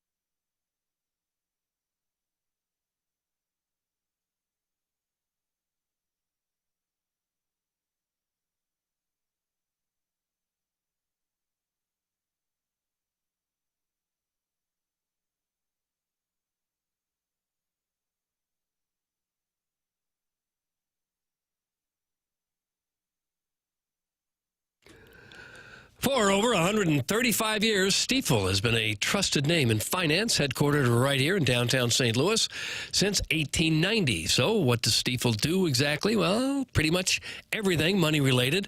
Wealth management, check. Banking through Stiefel Bank, yep. Own a business? They've got a full-service investment bank for that, too. Basically, if it involves finance, Stiefel has a solution for you. With 12 offices across the St. Louis region and more than 400 nationwide, Stiefel combines a local experience with national reach. Unlike many firms, Stiefel isn't bank-owned. They own their own bank, and that independence allows them to focus on one thing, doing what's best for their clients. It's a philosophy that has made Stiefel one of the fastest-growing wealth management firms in the world. Their tagline says it all, where success meets success. That's why partnering with TMA just makes sense. Stiefel and TMA, where success meets success. Stiefel Nicholas and Company Incorporated, member SIPC and NYSE.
Hey, this is Jackson with the SportsCenter update brought to you by Universal Windows Direct. Last night, the Kings defeat the Jazz 116-111. DeMar DeRozan with 41 points and 11 assists. That was another SportsCenter update brought to you by Universal Windows Direct.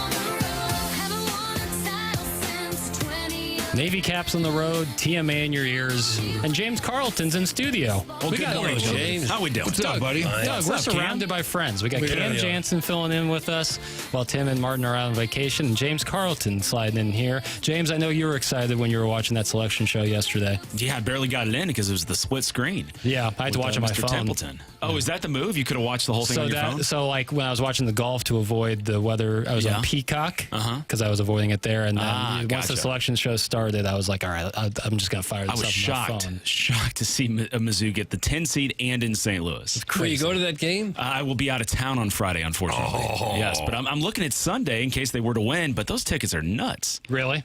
I mean, it's $200 to get in. Yeah. Yeah. That's the thing. I know you get it's like a session ticket, but Purdue and Queens of North Carolina isn't necessarily going to get me to spend if I that was money. going Friday, I don't think I'd be in a huge hurry to get there. Yeah, that maybe arrive around 8:30 or so.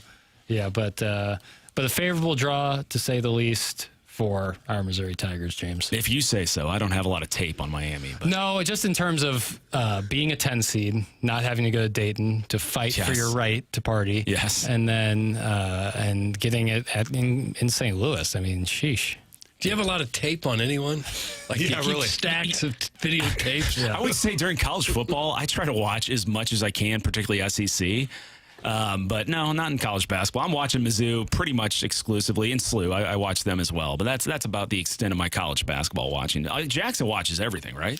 I mean, I watch a good amount. I wouldn't say like I'm crushing tape at the level of maybe like a John Fanta or certainly not like John Rothstein, both of CBS.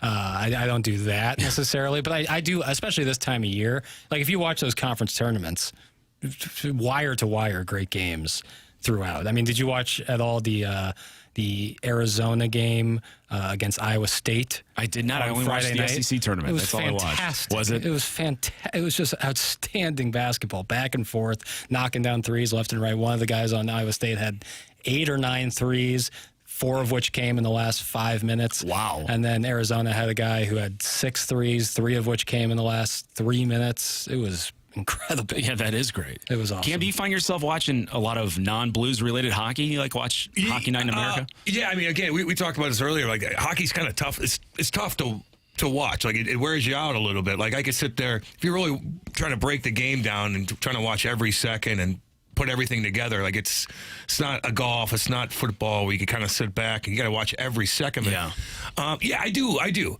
You know, it depends on if I got to do maybe a hit up and with Carlo Koliakovo at TSN, like you kind of got to know what the Leafs are doing. You know, they'll even ask me about the Leafs. That's all they talk about up there. So, but yeah, I just kind of got into college football like 4 years ago, and I love it. I know. I love it. I really, really do. TJ Moe kind of got me into it. We talked about it all the time on the radio, and I'm like, let me get into this a little bit.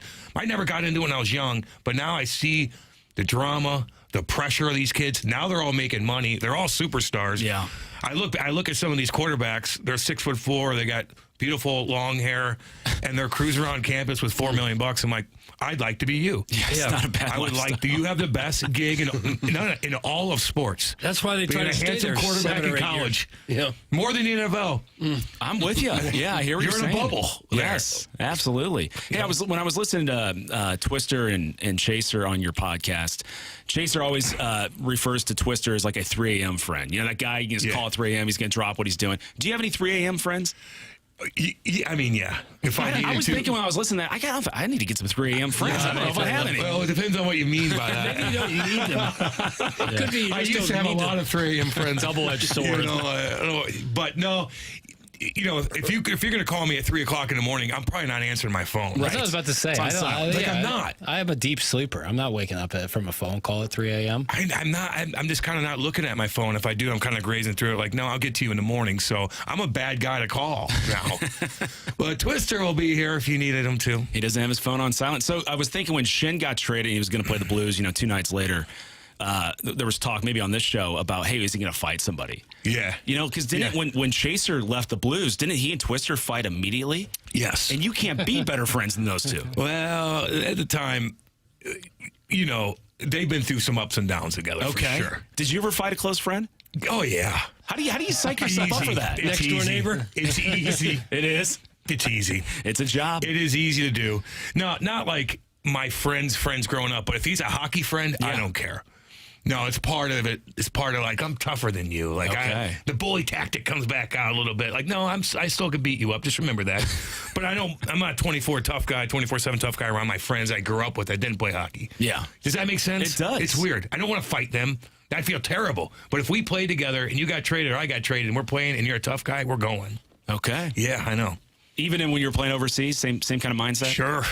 And then still good friends when the fight's over? Absolutely. Isn't that something? Then I just brag, or if he brags that he beat me or whatever, it's just a little bit of Even if he knocks your teeth out or something, broke your nose? Oh, yeah. I got you. I'm like, oh, yeah, you did. Yoink. Yoink. You know what I mean? So, but no, I didn't think Shin. Twister, listen, you gotta understand, Twister and Chaser, man, that's two alpha dogs in the same little town that were doing the same thing that both got a ton of attention. You know what I mean? And listen, I don't care who you are, like there's some competitiveness there. I play with guys, we were friends, but I'm the man, not you. Like, I'm the man. No, I'm the man. I'm the man. Oh, yeah. There was certainly some tension there, and rightfully so. Like, you don't think Chaser's like, no, I want to be the guy. Yeah. And you don't think Twister's like, I want to be the guy. That's a tough guy to be the guy Tough, against. man. No doubt, dude. Like, when they were telling that story in Illinois, I think they're kind of in between the pros and the minors. In Peoria. Yeah, I mean, because there were no cell phones. This is what, late 80s, early 90s? Yes. So did you ever have any experience like that? Yes. I mean, where like teammates are rolling in to get your guys back? Yes. That was the craziest story I've heard Chaser ever say. I'm the one that told the story. See, all these stories, those guys kicked everybody's butt. You know? Right, of course. I'm the one that I got my butt kicked really, really bad in Windsor when I was like 17 or 18. I told the story actually on Ice Guardians with Chaser and Holly. And I was there. We were hanging out the bar because you're able to go to the bar. They let us right in, even if we were underage. But it's 18 to drink or 19, whatever it is. But then you'd have these kids from Detroit come over, and a lot of them did MMA in these gyms right there in Detroit. And they came over, and I'm hanging out with a bunch of girls, and we're just trying to be tough. I'm the tough guy of this town, hey. And these guys Windsor's my town. This is my town. I'm the Windsor guy. Mm-hmm. And they, kind of brushed up against us. I go, I'll go. Let's go. Let's go. This is my town. Yeah. I'm beating guys up. I got scar. I'm beating guys up. Let's go. He's like, okay. Takes me out back. Right there. Boom. Puts me in a choke. Choked you. Lets me out. Smacks me in the back of the head like I'm his you know what. Wow. Does it again. Looks at everybody like, what are you going to do? What are you going to do? Lets me back up. And I was just like, I got. And I hid for a little bit after that. Yeah. That was a wake-up call. Don't be stupid. There's always somebody tougher than you. Was he a lot bigger than you? Yeah. Oh, well, that matters. But I was pretty cocky at the time. Oh, yeah. It's hard to believe. When's the first time? I've settled down a lot. I've humbled myself over the years. What level do you actually have legitimate fighting in hockey? When you play juniors. I started at 16 doing that. So I was young, really young, played for the St. Louis Sting in the North American Hockey League, and that's when I started fighting 47 times a year. Wow. Yeah, I should have, if I look back, I was too crazy. I needed to calm down, play the game calm, but I just wanted to fight. These guys just got obsessed with it. My buddies in Eureka High School are coming to watch me play. I want to show off. Yeah. So I wanted to be the heavyweight. I wanted to be Rocky Balboa. Heck yes. I should have just calmed down a little bit. Is there someone in NHL history who's considered the greatest fighter of all time? Is there a Wayne Gretzky type Bobby fighter? Probert probably has that. If you really want to break it down, and if you do a poll, people are going to say Bob Probert is the number one guy. Mm-hmm. He's been through a lot. He's a Windsor boy, too. Is he still alive? Wow. No, he died on his boat. I thought at 55 years old. I liked when you fought Biz Nasty at the Blues alumni game. We're going to be doing that again, by the way. Yeah. Chaser's got his event coming up here. Oh, yeah? And 27th. You got Biz Nasty on your dance card? Yeah, we're going to have to put a show on. Yeah. And that's the thing. I like the begrudging nature of it. It's like, well, we kind of have to do this. And then you just start chucking them. Yeah, like, we'll probably hit each other, too. Like, there's like 5,000 people there. People are, you went to the last one. Remember I scored 4 and I gave you that? Yeah, he scored I went 4 goals. It was awesome. Yeah. Was Dada in goal for one of them? No, those legit goalies. I know where you're getting at. I know where you're getting at with that. I was going to say, if it was Dada, I would have had 12. But if you think pound for pound with skill, in my era at least, I think Shanny. Shanny is up there. I mean, because he was a skill player, but wouldn't be afraid of anybody. Well, he's big though, so pound for pound, like he's still 6'3", He was that 220. Chasers thing, the first one. Yeah, he didn't. I mean, he's older now, but he didn't like a Walter Kachuk. It's a big presence. You're a big guy. I mean, is he a big guy? Yeah. Okay. He's big probably handsome guy, 6'2" or 3. Yeah, he's like 6'3", 230. Is he that tall? Okay, I just didn't notice. Yeah. He's a quiet guy now. Yeah, he was running the rules. Like, hey, you want to do an interview? He's like, not a chance. James Carlton in studio with us. He's my insurance guy, Cam. I just recently made the switch over to James Carlton, and so happy that I did. Saving money, and I know I got a guy in my corner if anything goes wrong. I know Tim works with him. Brandon Kiley of BK and Ferrario works with him. Jamie Rivers works with him. Everyone's switching over to James Carlton because he provides the best service. I'm sure right now, with the inclement weather that came in yesterday and probably more to come, probably getting some calls. I was locked in last night. You got it. Well, thank you, gentlemen. Have a great week. James Carlton, everybody. By, James. Wonderful James Carlton. We love having James in every Monday. Coming up on the other side of the commercial break, we'll be talking SLU Billikens with Ryan Luechtefeld, the former Billiken himself. We'll see what he thinks about the game coming up against Georgia on Thursday. More of TMA to come on the other side of the break as we move into our Design Air Heating and Cooling 10 o'clock hour. You're listening to TMA live on 101 ESPN from the Stiefel Studios.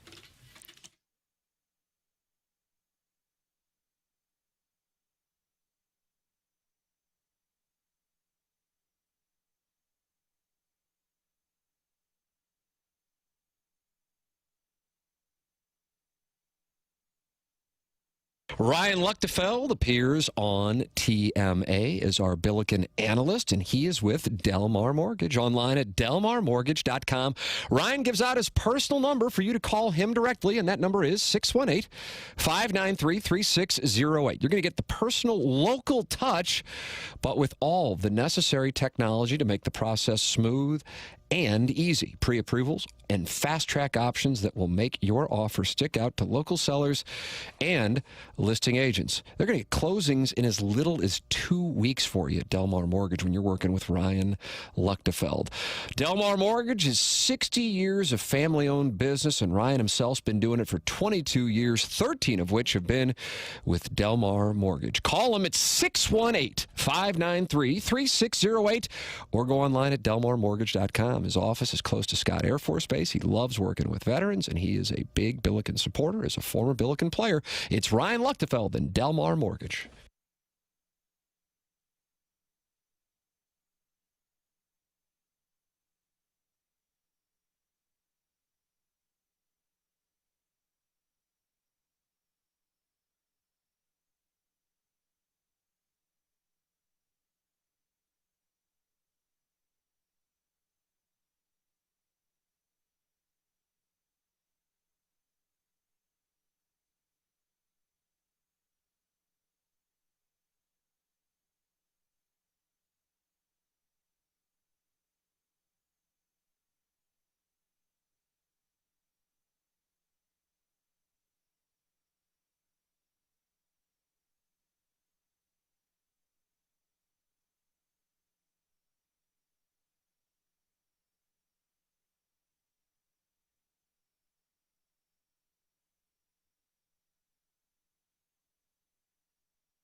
Welcome back. You're listening to The Morning After. We are in our Design Air Heating and Cooling at 10 o'clock hour. We will have the winner of the Design Air Heating and Cooling email today coming up about 35, 40 minutes. But before that, we're going to talk it over with the former SLU Billiken himself and of Delmar Mortgage. We got Ryan Luechtefeld on the Callier and Thompson phone lines. Ryan, how are you feeling as March Madness is getting underway here? Billiken's tip-off Thursday night. How you feeling about the draw? I mean, you're in that 8-9 game. Any team you play in the first game is going to be good, and any team you play in the second game is going to be even better. But I don't know. You like the Michigan draw, maybe, and again, only because all the other draws are great teams. Also, right. I like that they're a little injured. That's good. I wouldn't mind if a few more of their guys got injured. And before Thursday, and heck, maybe they lose on Thursday. That would be ideal. Let's really swing to the fences here. Yeah, that would be awesome if there could be something like that going on. Ryan, what did you think about that the Dayton game, A-10 tournament? Did you think that was a raw deal where a player runs out on the floor and then the coach goes to get them, and now they got this clearly? I thought it was a clear technical foul. What did you make of all that? I don't think there's an argument against that, really. I mean, it's pretty clear why they didn't call it, especially after going to the monitor. I have no idea. I guess they just wanted to protect that kid, protect Dayton. Who knows? But I don't think there's an argument against it. That technical should have been called. What did you think of the way SLU played in the A-10 tournament? Did it give you any hope that maybe they could win a game or two in the NCAA tournament? Oh, yeah. I mean, the second half against George Washington on Friday, that was the best second half they've played in a long time. And it was – and that I could make that statement whether they've been playing great over the last month or not. I mean, that was a great second half. So that was certainly encouraging. Dayton's a good team. You should wish you'd have won that game. We had a couple of leads. They got to fix the turnovers. That was obviously something that people rightfully so talked about. Especially the 5-second call. But that second half against George Washington is what I'm going to focus on and my optimism. Yeah. Ryan was the one who told us, Doug, on Friday that don't worry if SLU gets out to a slow start against George Washington because that'll happen. Ryan, what do you think it is about the Billikens that has led to this slow start issue they've had for about a month now? I don't know that question. Here's what I'm hoping. I'm hoping it's just that they're playing against teams that know everything they're going to do because they're conference opponents. And that's not going to be happening this weekend. So, I don't have a good reason for it. I really don't. I'm sure Coach Schertz has looked into it every which way. I'm sure all of the assistants have looked into it every which way. And they haven't really coming up with a way to solve it. But like I said, hopefully it's just because they're playing common opponents who know everything they're going to do.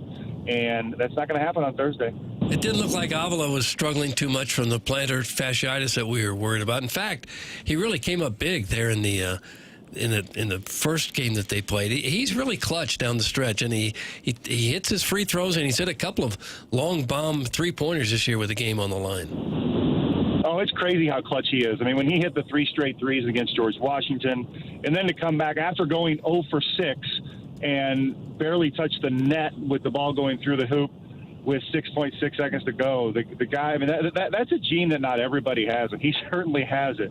When you shoot better when the game's on the line than when the game's not on the line, it's something not everybody possesses, but he sure as heck does. Yeah, he sure does. It's nice to see him finally get a shot, too, in the NCAA tournament, being his senior year, and he's had such a terrific college career. Yeah, for sure. I know, Coach, I'm sure a lot of people saw that on Substack or wherever you get your Billiken news, but Coach is really excited to have him in the tournament.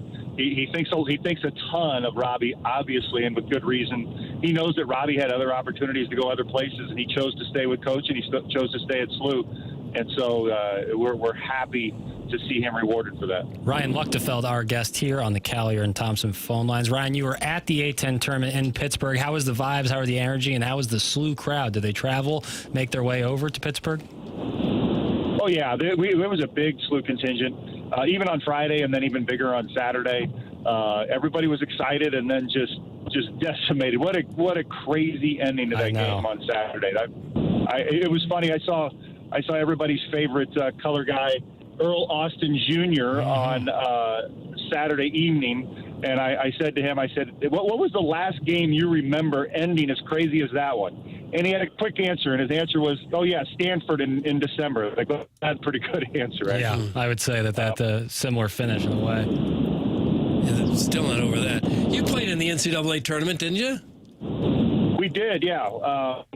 My junior year, when Larry Hughes led us to, we beat UMass in the first round, and then got beat just barely by Kentucky in the second round. Yeah, it was close. But what's that like getting into that tournament? It's got to be kind of a dream come true for everybody who's ever picked up a basketball. Oh, certainly. I mean, we were in a similar position when we got in 1998 that we kind of knew we were in, but you're still holding your breath a little bit, and you're still waiting to see your name called. And the longer it goes on and you don't see your name called, you know positions are running out. But when it does get called, it's a heck of a lot of fun. And then just the whole atmosphere around it. I'm sure the guys will go there Tuesday.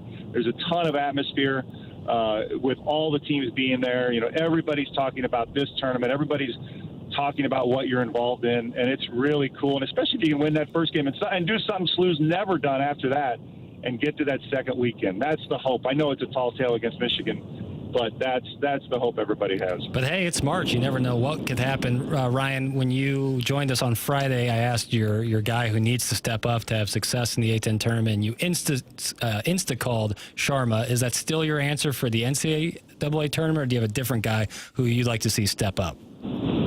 I'd love to see Sharma step up again, because I think he has that instant Sharma, as Bob Ramsey puts it, because he can score so quickly. But I don't know. It's fun when Kellen steps up too, and who knows, in a game like this, where a lot of the focus is going to be on the shooters from on Georgia's defensive part, maybe Kellen's able to get to the rim. Maybe Kellen's able to get some steals and some highlight dunks. So I would love to see either one of those two. Would be just fine with me. Well, we're going to be rooting hard here for the Billikens to make it to that second weekend, get the win against Georgia, and then you're free rolling into Michigan. I know that you're going to be fired up for it. So, Ryan, thanks so much for joining us. And as always, go Bills. Absolutely. You guys have a good day. Thank you, Ryan. That's Ryan Luechtefeld joining us on the Callier and Thompson phone lines, talking all things SLU Billikens. It's wild that you win a first-round game or any game, and you just couldn't possibly be happier. Life is great. Next round, you lose. Everybody's in tears. Yeah. Season's over. Your career might be over. You might never play basketball again in your life. Yeah. It's just soul-crushing. That's the thing about March Madness, man. Like, it's the big dance. It can get really wild. Where are these, like, the seniors going to go? Like, where, they're fifth-year guys or whatever. Like, are they going to go to Germany? Are they going to go to Russia? I think a guy like Avila has definitely got a chance to go play pro. Eastern Europe? Probably in Europe. You never. So it's like Spain is always the league. Cool. That's where guys like to play. That's where Luka Doncic played before he made the NBA. That's get most money. You're in Spain. The travel's probably not as bad. A lot of the soccer teams also have basketball. I think Luka played for Real Madrid's basketball team. So they got money. They got a lot of money, and it's not like playing you're not playing in some countries that would certainly not be as like Romania or something. Yeah, like a destination you wouldn't love as much as like playing in Barcelona or something. It has to be tough though to get one of those spots. I mean, they're playing competitive basketball all over the world, and it gets harder and harder as the years go by. And you can only have so many North Americans on those teams, probably too. Right, but then you see there's a huge influx. I mean, look at Illinois' team just for an example. Like, there's a ton of guys who would be playing in those leagues who are now coming to play in college basketball, so they can go get a chance to play in the NBA. So I think someone like Avila is definitely going to. I think I think there's a bunch of guys on SLU, especially the shooters. I don't care who you are. Shooting translates. Like, every team needs a shooter. Every team needs a guy who can knock it down from anywhere. So SLU's got a ton of that. But yeah, I think when you don't know for sure and you're playing for everything you got right there at the end, like, that's why you get the tears. That's why this is like the best time of year for competitive basketball. The players would never admit it, but one thing I was curious about, I wanted to ask Ryan this. Do you think there's anything mentally with the shirts extension that kind of frees the players up where they would never admit that it's in their head, but not worrying about what would happen in the off season? And I think in modern college sports right now, everything for next year is so up in the air, both your status, where your coach is going, what the landscape looks like for next year, that you can't worry about it at all. Otherwise, you got to worry about right this very second, especially when it comes to March. So, and I don't think players generally that wouldn't be on there. It would definitely be on Schertz's mind. It would definitely be on athletic director Chris May's mind. But from a player standpoint, especially guys like Avila, who's done after this year anyways, no, I don't think What's so. Avila making? I don't know. Probably. I've heard 750-ish. Probably. That's what I heard. All right. It's obviously so like behind closed door, but I would think, yeah. A milli? Yeah. I mean, I remember when Schertz came in season or two ago talking about Avila coming to SLU with him, was like he was like sacrificing a lot of money that he could have got elsewhere to come stay with Schertz and go to SLU. Can't they find a reason to get him another year or two of eligibility? I mean, they do it for anyone else. COVID. Anybody hear that? And they do it with everybody else. I don't see why not. I don't know if I'm sure he would be happy to do that, but I also think, if he can go make some money playing pro ball too, I'd like to do that as well. Yeah, the thing is with some of those guys that could go play pro ball, but then they weigh the options and they're like, well, I'm not going to be making that much money over there, so am I going to grind it? All right, I'm 25. Don't I want to start my second career now and get a head start on it instead of dragging over there and maybe getting traded, maybe not making that much money? I don't know. Bouncing around a little bit. I think you play as long as you can. Unless you have a sturdy job. Like, depends on the money situation. Yeah. You don't want to play as long as you can. Now you're 30. You didn't make that much money, but you're still playing the game. And at 25, you could have started that company. You went to school. You're all educated. Start your second career then and get a 5-year jump on it. Does that make sense, or am I crazy? Well, yeah, if you've got a really good lead on that second career. Or if you're not making I don't know how many of them do. And you're only going to be in your early 20s once in your life. I say play as long as you can. Make them rip the jersey off. You got the whole rest of your life to work. And even a low-paid job playing professional sports somewhere is probably still 10 times what you're going to get in the first job here. Did you know it was your last game when you were playing it, or did it? Yeah, it came up. It crept up pretty good. And I didn't want to grind it in the minors and have to fight the toughest of the toughest guys. So I'm like, let me just experience Nottingham, not get paid that much money, but, have the potential to kind of be a leader, be a coach, maybe even they wanted me to be a GM, be a part of the organization, be a part of the league. And I'm like, that means you got to live over there. Sign me up for a Cam Jansen GM press conference. Oh, man. In Nottingham would be hilarious. Sign me up right now. I'd love to see that. If there's one team I didn't mind living in Nottingham. I didn't. Walk everywhere. Yeah. You walk everywhere. It's just nice. It is. It's so beautiful over there. Sure. It really is. I need to get over there.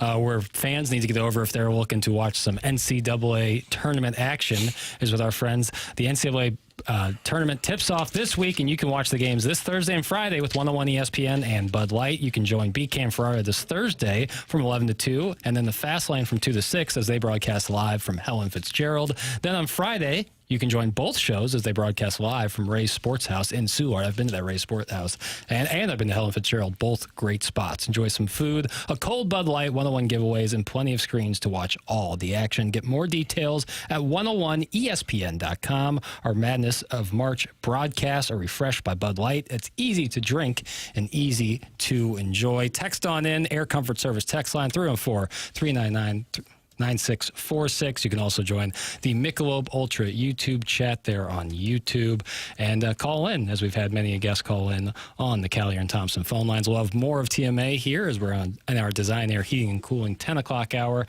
You are listening to The Morning After live on 101 ESPN from the Stiefel Studios.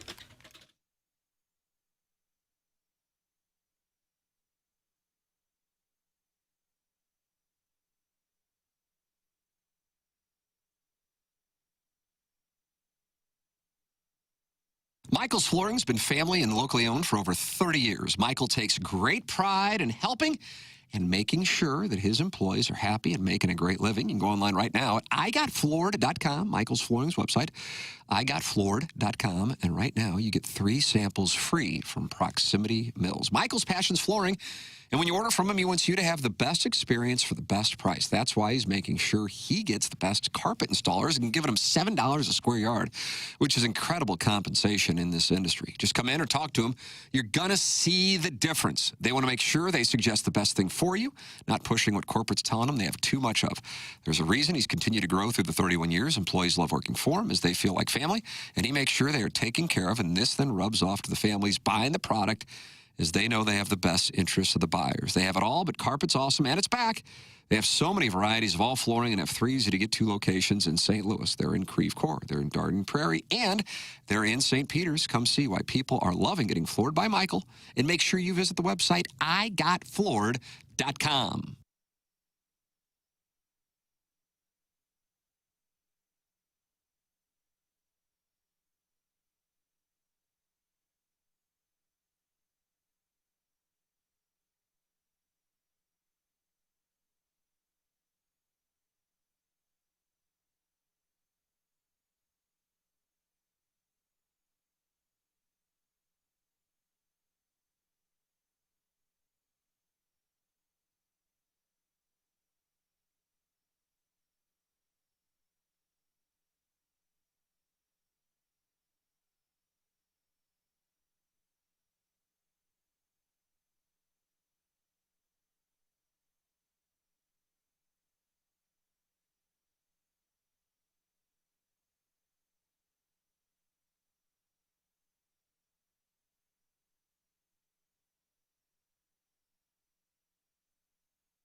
got my Rough Riders with me here.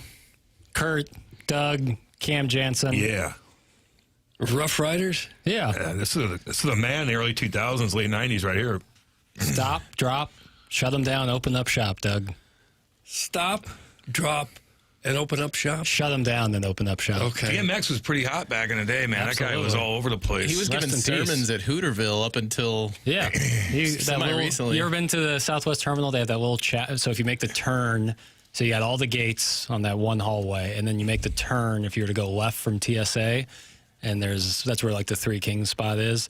There's a little chapel there, and I think during maybe a tornado or some delay, DMX famously did a sermon at that chapel. Yeah, really odd. He's not with us. He died, didn't he? He died Cancer? 3 years ago, 4 years ago? Did he get I feel cancer? like 2021 is when. Yeah, April 9th, 2021. Was when X left us. Yeah, he got skinny real quick and kind of hid from everybody a little bit. But he would bark, Doug. He would bark in his record. Yeah. He'd bark. No, he was gigantic, man. Oh, DMX for sure. Yeah, he's got that unique voice. Taking a look at the Air Comfort Service text line. You're telling me Cam didn't want to stay in the land of bad food and bad teeth? It's from Carlos Spicy Wiener. You know, Rocky and I got into a back and forth about which time. I usually try to pit him against Jimmy the Cat Hayes, which would last about 45 minutes. But we had an argument about people in England and their teeth, really. I mean, and I noticed that a lot more people, and listen, you can go out yonder where I grew up and you'll find people with bad teeth. Mm-hmm. But it was a little bit more over there in England. And I traveled from every little spot, saw every little town, you talk to people. There is a difference between, I guess, the dentistry. Is that the word? Shortage of dentists? What's the problem? I just don't think that they think about it as much as we do. You know what I mean? But if your teeth aren't right, it's painful. Look, some of these guys that have money and they're successful and their teeth are terrible. You hardly see that unless you're Oscar Sundquist or something. Yeah. Who doesn't care? But if you own a company, like, and you could spend the money to fix your teeth, you usually do that. If you're in front of people, they don't care over there as much. But I will say they're a lot skinnier. Oh, everybody's skinnier than Americans. Not even close. Yeah. Jackson, you are really awful at hosting. Play to your audience, suck ass. That's from the 636. What kind of a comment was that? Blocking. That's all right. Well, looking at their text history, they don't seem to be too happy about anything. Tell me the name again, Jackson. I'm going to suspend it. Just the 636. 636, you've been suspended a period of 2 days' time. Your name, as we speak, is going into the appliance discounter suspension log. I'll tell you what else I'm going to do. I'm going to put a 20% tariff on him. He's been hit with a 20% tariff and a suspension to last 2 days' time. I don't expect it feels very good. How about that happy birthday shot? Someone, Dale in Grubville, reminding me on the Air Comfort Service text line. Cam, don't forget to wish your coworker Jamie Rivers a happy birthday today. Yeah, I think saw that popped up. Jamie Rivers' birthday. Happy birthday, Jamie. What is he? 51? I think 51. He looks pretty good. He looks better now than he did 10 years ago. Yeah. What did he look like 10 years ago? Overweight. He was let himself go. Yeah, he lost a ton. A ton of weight. He looks jacked up now. He looks completely different. Yeah, I've squared up against 2 former NHL players in my life. How'd you do? One of them sitting in the studio right now, Cam Jansen, and I've squared up against Jamie Rivers. And Jamie was the only one who really beat my ass. Ragdolled you. Yeah, Cam took it easy on me. Yeah. Rivs had a little bit enough of my nonsense, and you know. What was he mad about the hockey thing or something? So I think I always joke that I could beat him up, and so I put my dukes up one too many times, and he taught me a lesson. Doing a little Google image searching on old Jamie Rivers over here. I think he needs to bring the soul patch back. I agree. Yeah, I was thinking. Yeah, he had a good thing going with that. You should see looking up Jamie in juniors when he had that long hair flowing outside a Sudbury helmet. It's pretty cool. Would that be what you're talking look at him about? right there, baby. What's up? That's my boy. Back. Little mullet, yeah. Look at him. Very nice. Hilarious. You've seen those guys. I guess it's like the Minnesota State tournament. Yes. They get the lettuce going Jealous for the of all skate of them. ups. You know, I played with so many guys. I felt like every hockey player had great hair but me. I would be so jealous. It would flow out of there. I'd try to grow my hair out, and it just wouldn't grow in the back, and so it sticks out of the helmet. I always wanted to have that, but my hair never did that. I'm going to ask a potentially pretty stupid question. Go ahead, homie. This is the vehicle to do so. Will we ever get to the point where NHL goes full face shield. Yeah, full cage. Bedard wears one. I've seen him wear one before, hasn't he? Who? Bedard. Connor Bedard. Oh, yeah, he broke his jaw. Right. And Neighbors got hit last night when the right in a slap shot to the neck. Like, what's the benefit of having nose down exposed? Like, what's the? Did you save your mouth? He's saying what's the benefit? Why not cover it up? Is it a pride thing? You can't see when you put your head down. Fogs up, probably. Think about too. it. Think where the puck is, and you're looking down. Now you have this big chin guard that goes right here, and all these scars, most of them are from when I was a kid playing, and I would play in these tournaments, and I'd hit a guy, and my cage would stick me so bad it would cut me open, and I have like railroad tracks on my chin because of that. If you look down, you can't see the puck as much, so it's nice to have that open vision. Gotcha. Right? You know what I mean? But yeah, your face gets beat up, dude. Beat up. You got all your chiclets still? Yeah, I can't believe it. Yeah, you didn't. I got lucky. You didn't lose any teeth. I got lucky. I never got knocked out in a fight. No. And I didn't lose my teeth. Did I get concussed? Yeah. I don't know how that's going to affect me. How many times? I don't know. You look so I don't know. Like, I just don't know what's going to do to me. Like, I don't. Like, I fought so many times where you just got raw. I got hit a lot. Yeah. You know, I was able to take them, but 10 years, who knows? Like, I don't know. I feel fine now. Yeah. I think my memory sucks. It sucks, but it always has. Yeah, my memory is not great. If a guy stepped out there and decided my teeth are more important, I can see the puck and went full shield, would he just get roasted? Yeah. Yeah. Yeah, I would say so. You know, that's a good question, man. That's not a dumb question because now I'm curious. I'm thinking, I can't believe there hasn't been a guy that just says, I'm just going to go with the fishbowl. Because hockey guys are like, I don't need that damn thing, whatever. Yeah, no buckets and warm-ups. Guys aren't worried about getting injured in hockey as much as I think other sports perhaps. Well, isn't that kind of like the pride of hockey? Yeah, it's like you wear your injuries like a badge of honor. I think about it every day. Same way. If you worried, you wouldn't have made it to that level. And if you worry, that's when you get hurt. Yeah. Because now you're tiptoeing around, and that's where you make a mistake, or that's where you run into trouble. What happened to Chara back in 2019? Because broke his jaw, didn't he? Yeah, Did he take a shot? Mm-hmm. Put a cage on. Couldn't even imagine having a 2-minute shift, stop and start and stop and start, and then and you can't breathe. No, it's a nightmare. Oh, I can imagine. I can't breathe out of my sound effect. And like usually, I can't breathe out of my nose at all ever. You got a deviated septum over there, my man. Horrible. You gotta get that fixed. Your life will change if you. I have a buddy who just recently did it and said that he didn't realize how bad it was until he got it fixed, and now he can breathe at night. But what do you do? What do I have to do? You have to go get a surgery. Where they fix it. Rotor. They put a rotor. Yeah, they run a snake up your nose. I've had that. How long does it take? Is it big time? He said that for a week after it hurt really bad, like the recovery hurt. He's like, but then 3 weeks later, I was breathing normally for the first time in years, and it was a night and day difference. Yeah, it's very similar. Horrible. Yeah, right. You're but you probably run out of breath quicker doing big it time. that way. Yeah, big time. When and wake me up at night too. I'll be like, yeah, like wake me up. Yeah, you get that could be sleep apnea. Yeah, that's another thing I have. Oh, you got a CPAP machine? No, but I probably should. But I hear you hated it, right? Oh yeah. Well, it put me right to sleep. But you're an Olympic I don't like to put masks on any. I'm not. Well, nobody likes it, but if it's that or die in your sleep, you put the mask on. But if you put the mask on, or die, could happen. Yeah, that's what sleep apnea is. You're losing your oxygen mid-sleep. Don't want to die. I don't want to die, but I do. Put that officially. I don't want to be annoyed either. I think because I sleep like this. I sleep like a vampire, like boom. So maybe that would work for me. I sleep with my face. Oh, it would absolutely work. Just a matter if you want to do it. I know. How much is it too? Pricey. Well, the machine itself was $17,000, but your insurance pays for it. For some of it. Most of it. Man. Some's insurance. The insurance paid. Yeah. And they said if you lose it, though, then you got to pay the $17,000. So for a while I was traveling with it and holding it like it was a nuclear football.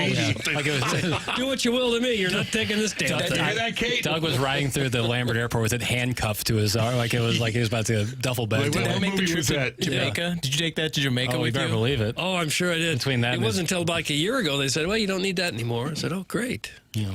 So you have this another thing that you use? I don't do anything now. So it just helped, and now it's over. You don't have it anymore? I get better. Wow. Yeah. Free and easy is what I say. Wow. $17,000 to breathe out of my nose. Well, but insurance will pay for that. That's if you lose it. Okay. All right. Well, I do lose things a lot, I guess.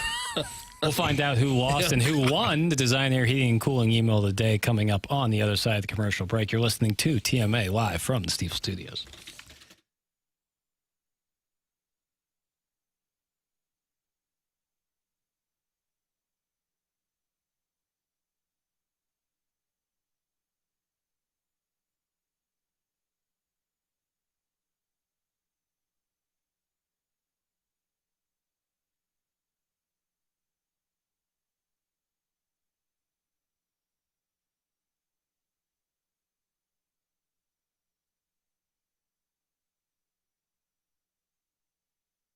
Caw-caw. Hear that, Battlehawks fans? That's the sound of Battlehawks football returning to the Dome for the 2026 season, and Lee's Famous Recipe Chicken wants you to be a part of it. That's why their new Battlehawks box will get you count them, four of their famous hand-breaded chicken strips and an order of potato wedges. Not any weak French fry, nothing thin and cold. That's not what they do.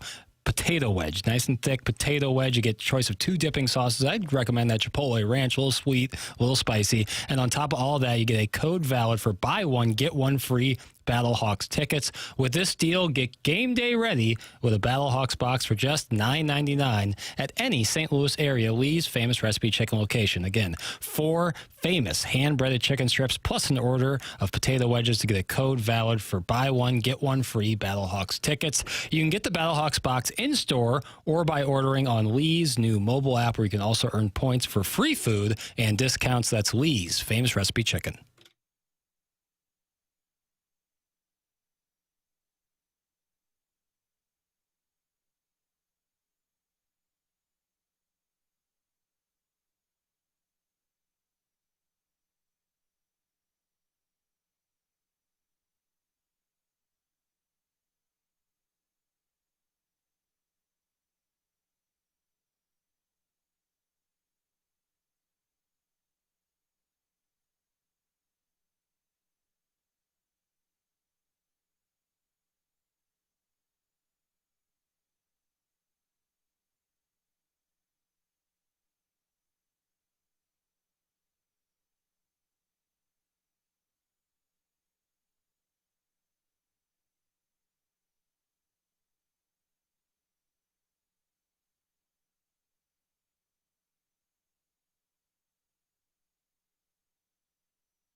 This is Jackson with the Sports Center update brought to you by Universal Windows Direct. Blues lose last night, off today, off tomorrow. Back in action on Wednesdays to take on the Calgary Flames. It's going to be a 7:30 pregame, 8:30 puck drop right here on 101 ESPN. That was another Sports Center update brought to you by Universal Windows Direct.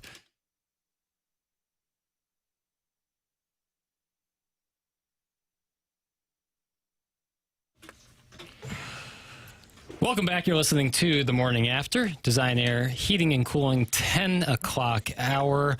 If you missed any of the program today, you can go back and podcast on the Schaefer Door Company podcast. We've had Chris Kerber talking everything Blues. We've had Gabe DeArmond talking about Missouri hoops. We've had Brad Thompson talking Cardinals. And most recently, we had Ryan Luechtefeld talking about the SLU Billikens. That's a full run of the teams here in St. Louis, especially with the tournament fast approaching. So check that out on the Schaefer Door Company podcast. And also check out Schaefer Door Company, who's giving away that sick garage door prize for our email of the month. Here's Tim talking about Schaefer Door right now. Schaefer Door Company giving away the garage door or doors as a prize for our Design Air Heating and Cooling email of the month winner. What a great idea by Jason Gosfrow, owner of Schaefer Door Company. Online at SCHAEFER.com.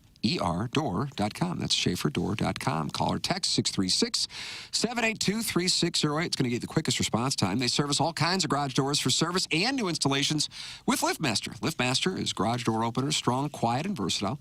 They have Monday morning standby service for the garage doors that break over the weekend, and they also service commercial doors as well. So if you run a business or warehouse with big, tall doors, Schaefer is experienced in these types of jobs. Go to SchaeferDoor.com or call or text 636-782-3608. Schaefer Door is a LiftMaster partner. All right, that's Schaefer Door. Doug, it's time to find out who won. I'd like to know. Design Air Heating and Cooling email today. Did we have a new winner? Did someone build upon the lead? Did someone join Chet's neighbor with 2 wins? That garage door, baby. The garage door's Big coming. deal.